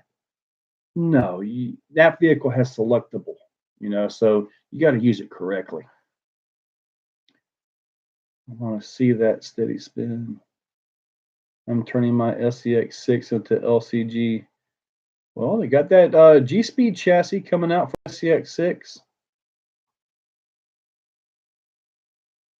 Yeah, see, overdrive, when it gets to be too much, it does get to be too much. Like if your front end is over on something and your back end is coming up to it and you have a lot of overdrive, it just really drives the back end really too hard into that ledge. So if you can back off the overdrive like you can with the Phoenix, the back end can come up and over. There's pros and cons to overdrive. There really is. Well, I don't have a 410 Ultra, so I can't compare those two. I do have the Phoenix, and I prefer it over the Pro. I'll tell you that. Thank you, buddy. Took it to rock. I kind of want to sell my bomber for something else besides rod ends. What do you think the Rift is durable? The Rift is really nice out of the box. You got the plastic taken care of. That was a big issue when it first came out. The Rift is a solid vehicle. Really need a link set, steering link set, and rear lower arms, and then just replace as you go, in all honesty. The thing actually, it holds up really good.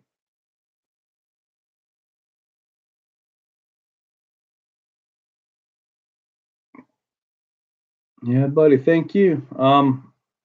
I might have a chance to get on before I take the trip to Georgia, where I got to go be with some family in North Atlanta. So I might be able to get up there. Just came to people, grab another Sprite.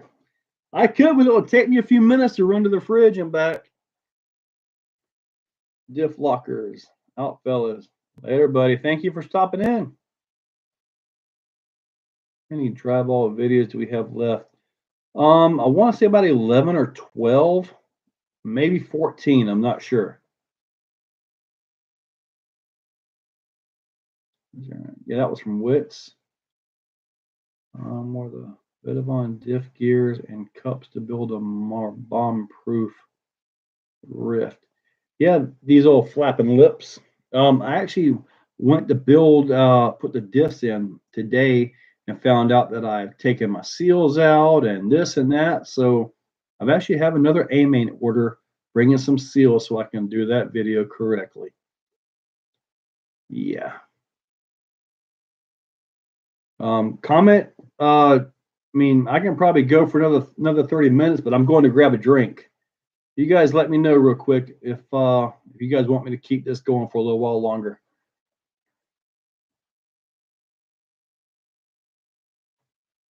Bit on portals. Go get your drive. Drink. Keep it going. Mega Rift is off the hook. Yeah, that's a LMT with a Rift cage on it.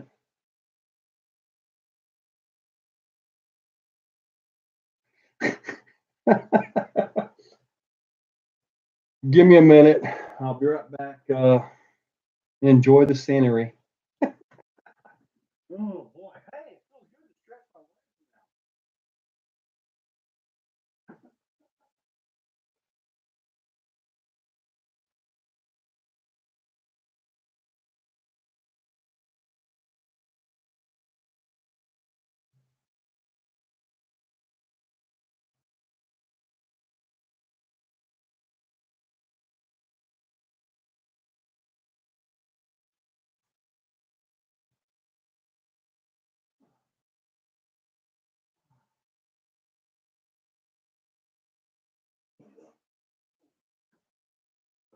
Oh crap.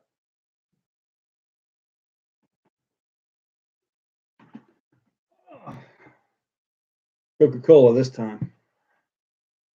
All right, so what have we got here? Steady spin. Did I fix the truck earlier? No, sir. I never got onto the truck. Things took off here, and I haven't had enough chance to actually work on anything. Missed everything. Yeah, I want to go Vidavon crazy. My wife is not too thrilled about it. Vidavon isn't cheap. What days are you going to be in Buford? Me? I'm gonna be in Ackford, Georgia. I'm hoping to get up there Thursday night. Then Friday, I think Christmas is Saturday, and then Sunday I've got to come back, and then Monday gotta get things wrapped up, get ready for some uploads, and back to my video routine, and back to work for real on Tuesday.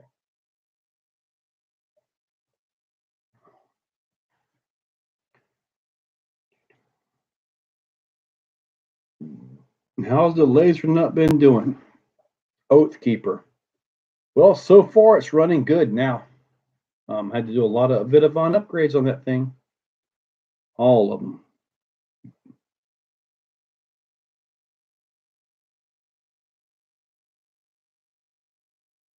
I've seen a few guys with the Black Mamas on their Typhon. Hopefully they're holding up. Mine did good for a while. Do I have any interest in real car off-roading? Yes. In fact, that's what I used to do. I did that for about 20 years, all the way through high school, all the way up into Alabama, Tennessee, Tellico. Went up there, done that stuff for a lot of years. Started hosting events in 2000, backyard bash events, and then we ended up dropping that event, and we went to a Southeast. Yes, I am. Southeast Tough Truck Challenge, and the first one was here in Florida. We actually had Robin Stover and Toby Lavender of Top Truck Challenge. They brought the Mega Titan all the way out here and competed. It was awesome. Then we went all the way up to Morris Mountain. We had competitions there. Been on Extreme TV with Ian. Been in numerous magazines, newspapers back when I used to do that stuff. Then I got burnt out on that, so I decided to go back into RC, and I was going to be the guy that shows up, pays the $10, enjoys the day, and goes home. That didn't work out so well. I'm now hosting almost monthly events, daily videos, building a park in my backyard. Yeah. So I've been there, done that with the real trucks. See if I have an old picture. Scroll this thing back a little bit, long ways back. So I got an old picture of my truck here. Show you guys. That was when I was working the event. Right there.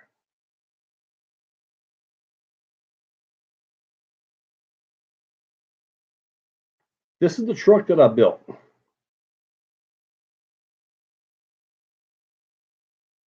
That was what we called the Legend. And no, it wasn't an Acura or Hyundai. Air suspension, 43-inch SXs on it at that time. It had 46 Claws, 44 Swampers, Dynatrack Pro Rock 60 front, 14 bolt rear, 414 roller Windsor, Monster Transmission C6, 203, 205 doubler, Tom Woods and high angle driveline drive shafts, ARBs, Detroit in the back. Let's see what else it had. It had a full air suspension. It can raise and lower like a foot. I held the front end of a H1 Hummer and was actually spinning the rear tires. It was quite the beast. I miss driving it, but I don't miss working on it. Because look at what I can do at a table, sitting in a chair. I can pick an entire tire up. Look at that. 3 fingers. Same with the motor and transmission. I'm like a human forklift. All right, let me see. Whoa, Bustnut 33. This is my stepbrother. He's the one that's supposed to be editing a video for me. How's that editing going together? Was my footage okay? I need to go make more video of that too. I've changed the truck since then.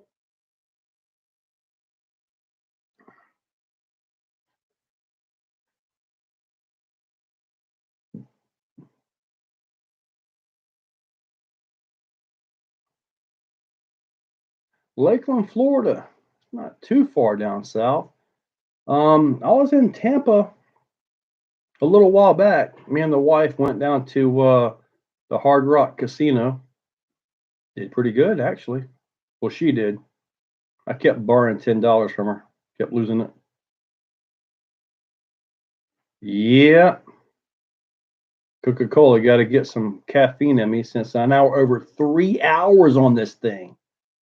3 hours. Woo! I'm going to run out of voice. Can you guys hear my voice changing? I'm going to run out of voice. I'm going to have to go to sleep and recuperate so I can wake up in the morning and get this thing going. Yeah, well, John G, we was right there. Yep. My wife, man, she is great at those slots down there. Really good. Really good. Me, I'll lose $100 in like 4 spins. So I don't have that kind of luck.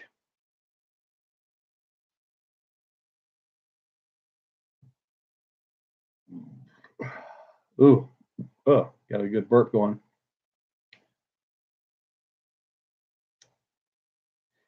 Nasty trucker. The one thing that used to really worry me about doing that is I would trailer my truck up. I bought a 2000 Super Duty, had a gooseneck and all that. When you get up there into the mountains, no matter how well it runs in your backyard, no matter how many donuts you can rip, you get up there, it's like, why is it not running right? The altitude, all that stuff. Or you get up there and it just doesn't work right. Transmission's weird or something. An expensive trip just to go turn around and come back. Dude, I've been at work every day in Christmas season with all that goes on with it. Ain't helping with the editing. You've had to work, bust nut? Man, that must be horrible. I'll be joining you guys Tuesday, December 28th. I'll be back to work. Yeah, he works where I do. My stepbrother.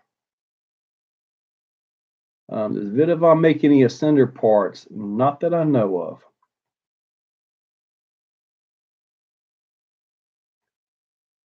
Most RC OCD, all 3 hours? Dude, I've been here too. The first hour flew by. I mean, just all the comments and all started. It was just amazing. Hello from Quebec, Canada. Our crawler scene really enjoys your videos. Keep up the good work. Thank you, Bacon. Great name, too.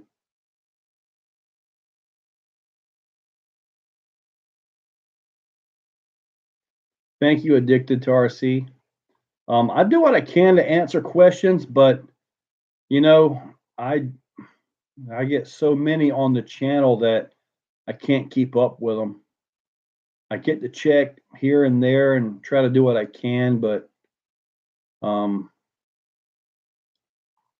It's one of those things that doesn't really work out so much.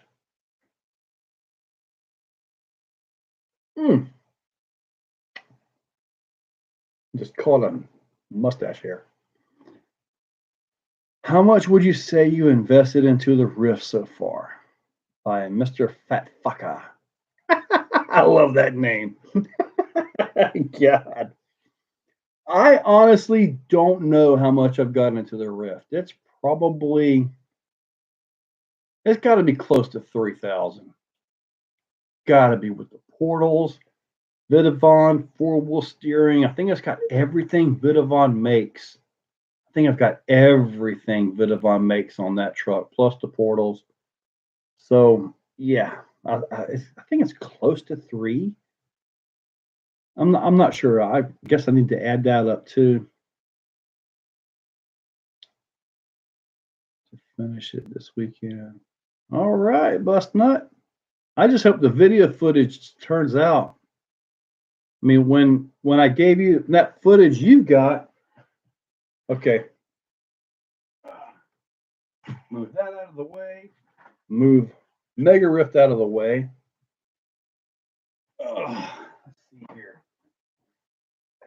This is after. Got those nice Vidavon wheels right there. So, and notice it is a little bit dirty. I think I showed all the belly and all that stuff earlier today. In today's video, I think. Anyway, in the videos that I recorded for Bust Nut, I still got the black stock wheels on it.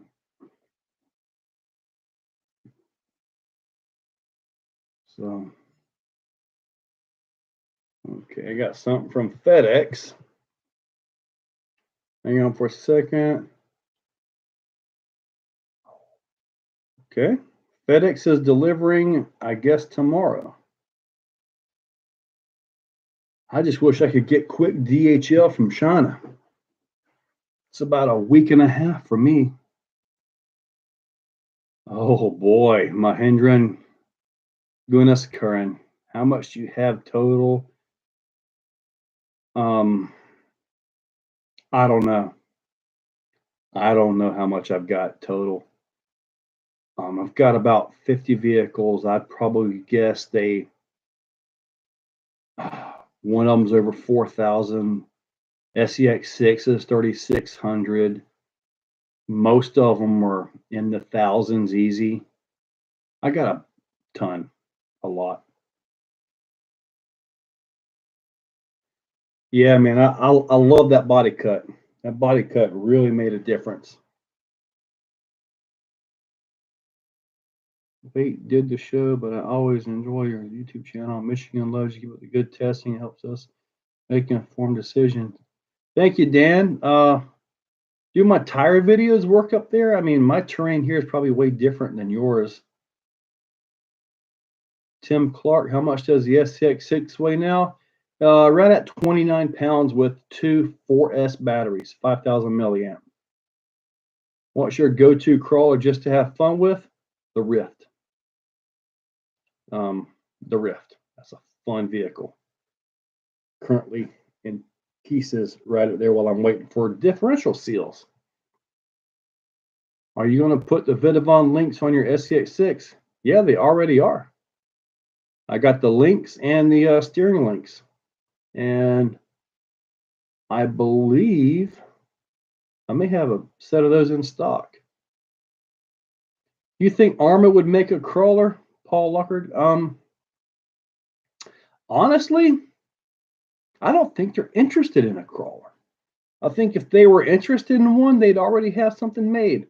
Or there'd be some spy shots or some links or the TRX4 killer or something along those lines. I think by now, if they were going to release one, we'd have one, but you never know. You never know. I don't think Arma has anything solid axle. But I believe they are owned by Horizon, which owns Losi, which owns Axial. So they probably have all the technology they need if they wanted to.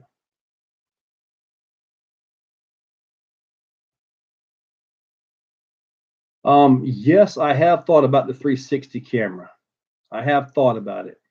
But if I did that, I'd have to brush my hair while I'm out there driving, because you guys would zoom back at me, try to watch me bounce around and fall around on roots and stuff. That would be awesome. I'm gonna make it faster. I think you can handle it.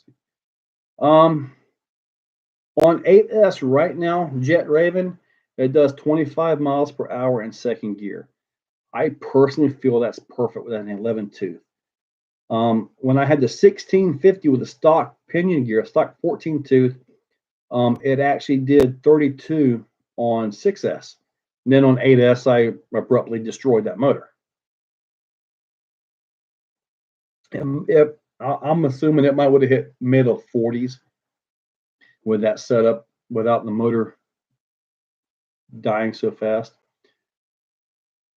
Yes, your tire choices definitely help here in Michigan. We have heavy, rich topsoil. Okay, so you guys got to have the aggressive tires for that stuff then. I got you. Are you running your Rift fully locked up? Right now, I've been running it with a lock, the spool in the transmission and the rear axle. I'm taking the spools out of the rear axle. The front spool was messed up, or the front differential was messed up, but I'm going back to open diffs. I'm using the Vitavon hardened steel gears for those. I feel the way that vehicle is, with a good differential setup right in it, I think it's a smoother operating vehicle. So that's what I'm gonna go back to. Besides, I got plenty of crawlers to crawl with.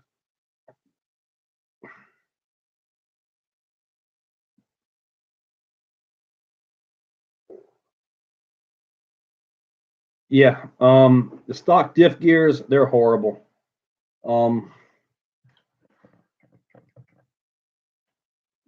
But in case you want, I can hold you down.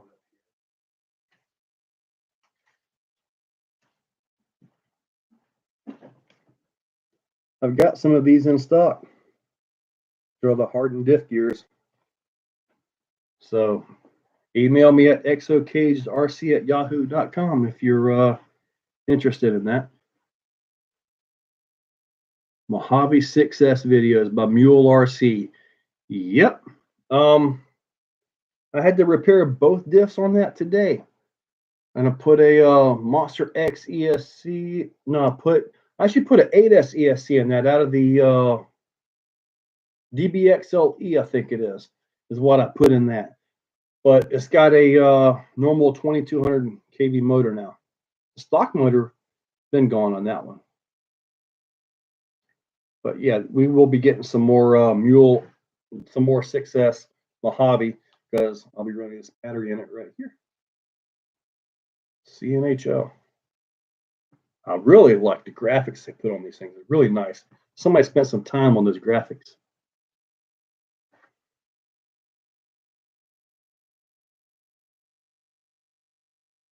Yeah, the landmines are a great tire here. They really are. Thank you, Jet Raven. Don't you sell my steering link. You heard that, huh? Yeah, they're still in there. Andy Hernandez.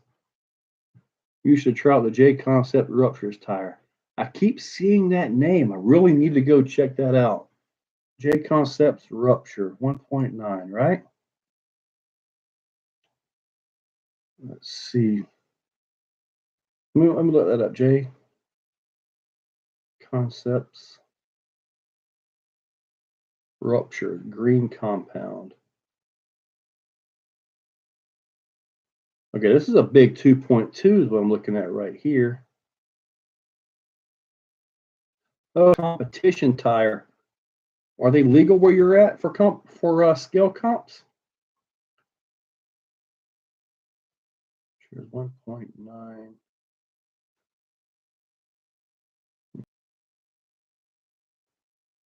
The Tusk are good tires.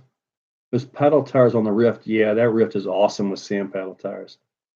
Powers RC. What was your first RC car? Are you talking about way back when I was a kid?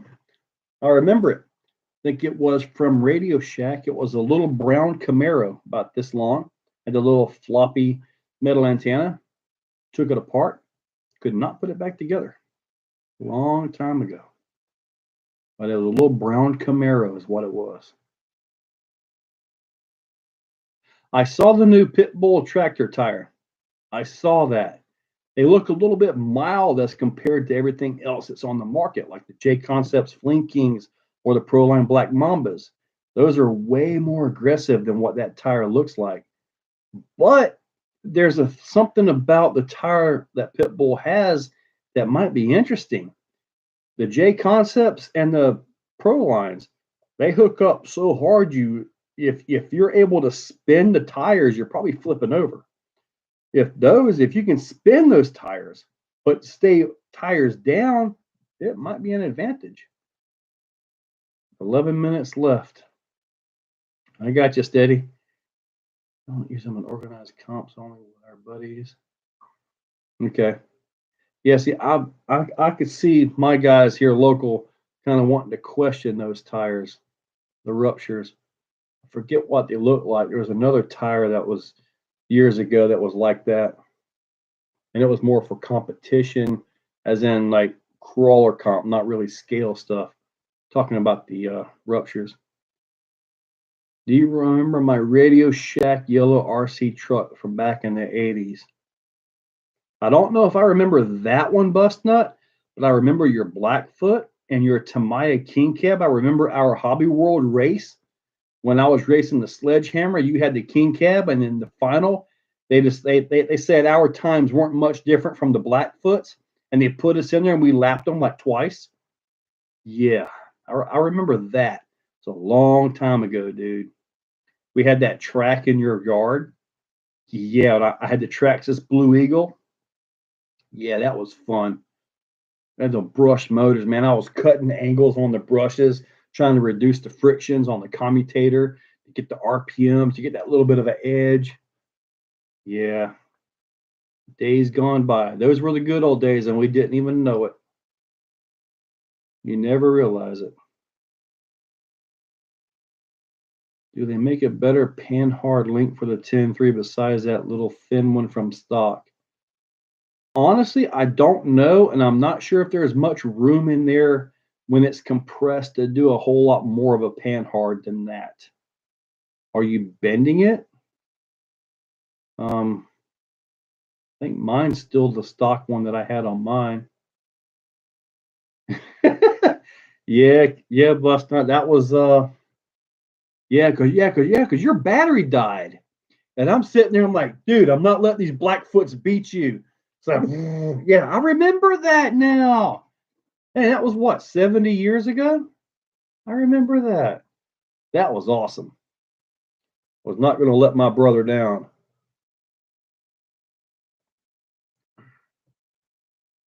That was a long time ago.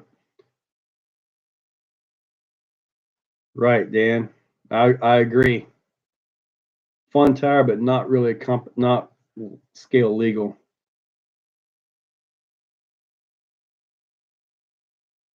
Uh-oh. Douglas has one.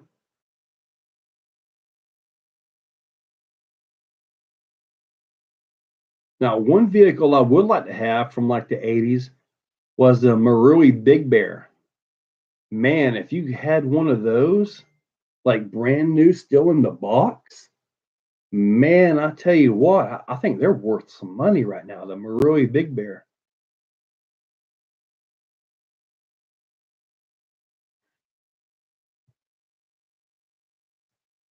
Oh, there he is.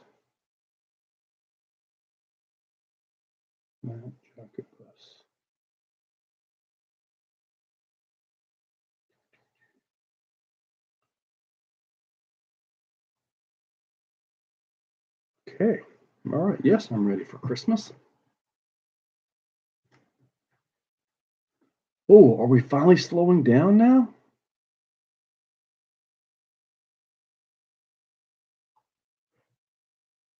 What do I think of Tamiya RCs? I think some of the on-road stuff is really, really good, but most of their stuff is 1980s technology. If you build one of them, you'll be thinking, wow, this is so ancient. Dealing with like plastic, ABS plastic parts and pieces. It's different to build a Tamiya right now. It is different to build a Tamiya, like building a clodbuster. It's like, wow. See, Scott made it. So at 69 viewers. 69, dude. No, now we're down to 64, 65. 171 likes, man. This is awesome. All right. Yep, I remember the frog. In fact, I had the re-release frog for a while. I kind of want to get a grasshopper, put some sand paddles on it, though. I think that'd be kind of neat. I think Shin RC does a lot of the Tamiya videos.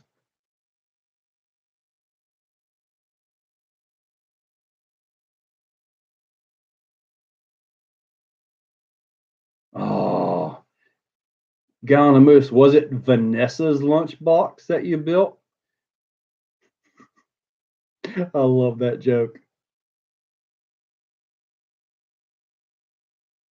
Now, if I was to get something like the 1/12 lunchbox and all that, I'd want the Midnight Pumpkin. And I think Bust Nut had one of those. Didn't you have one of those, Bust Nut? You had a Midnight Pumpkin, didn't you? Which is basically like a grasshopper with a truck body, I think.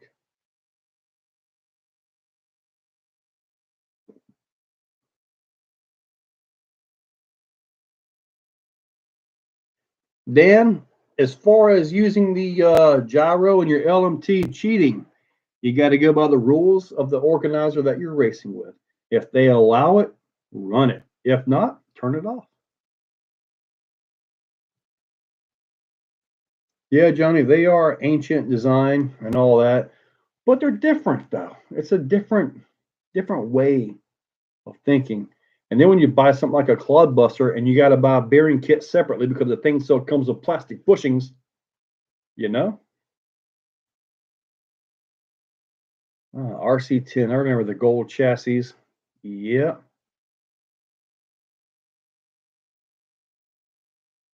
Oh, yeah. I did have the Swiss cheese sledgehammer. I drilled that thing out to make it light. I even like flipped the shock tower around backwards to bring the shocks down and back. I made that a mid motor too. I flipped the old transmission around backwards. Yeah. The first mid motor in the world.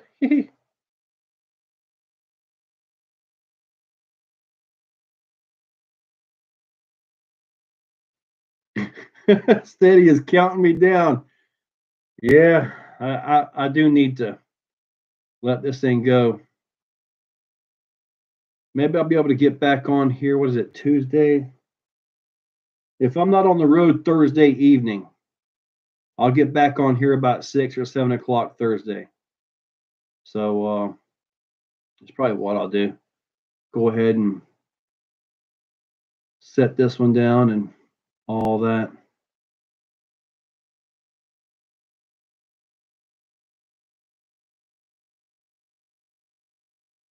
Thank you, buddy.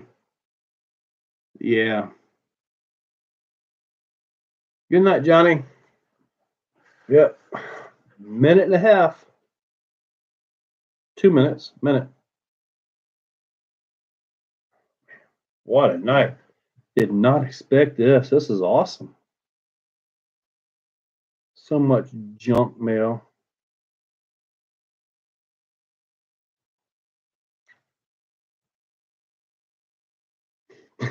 Yeah, steady. I got to go rest.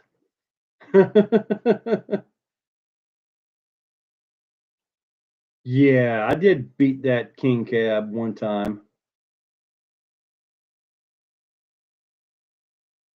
Black Sheep, we're about to shut this thing down, buddy.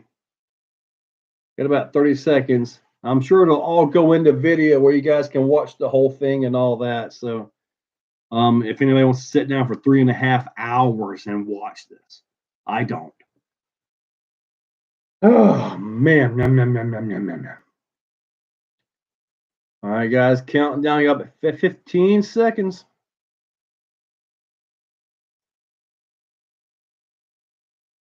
All right, guys. Thank you all. Thank you all for being here. Thank you, channel members. This was awesome, and we will do this again. Guys, good night, guys.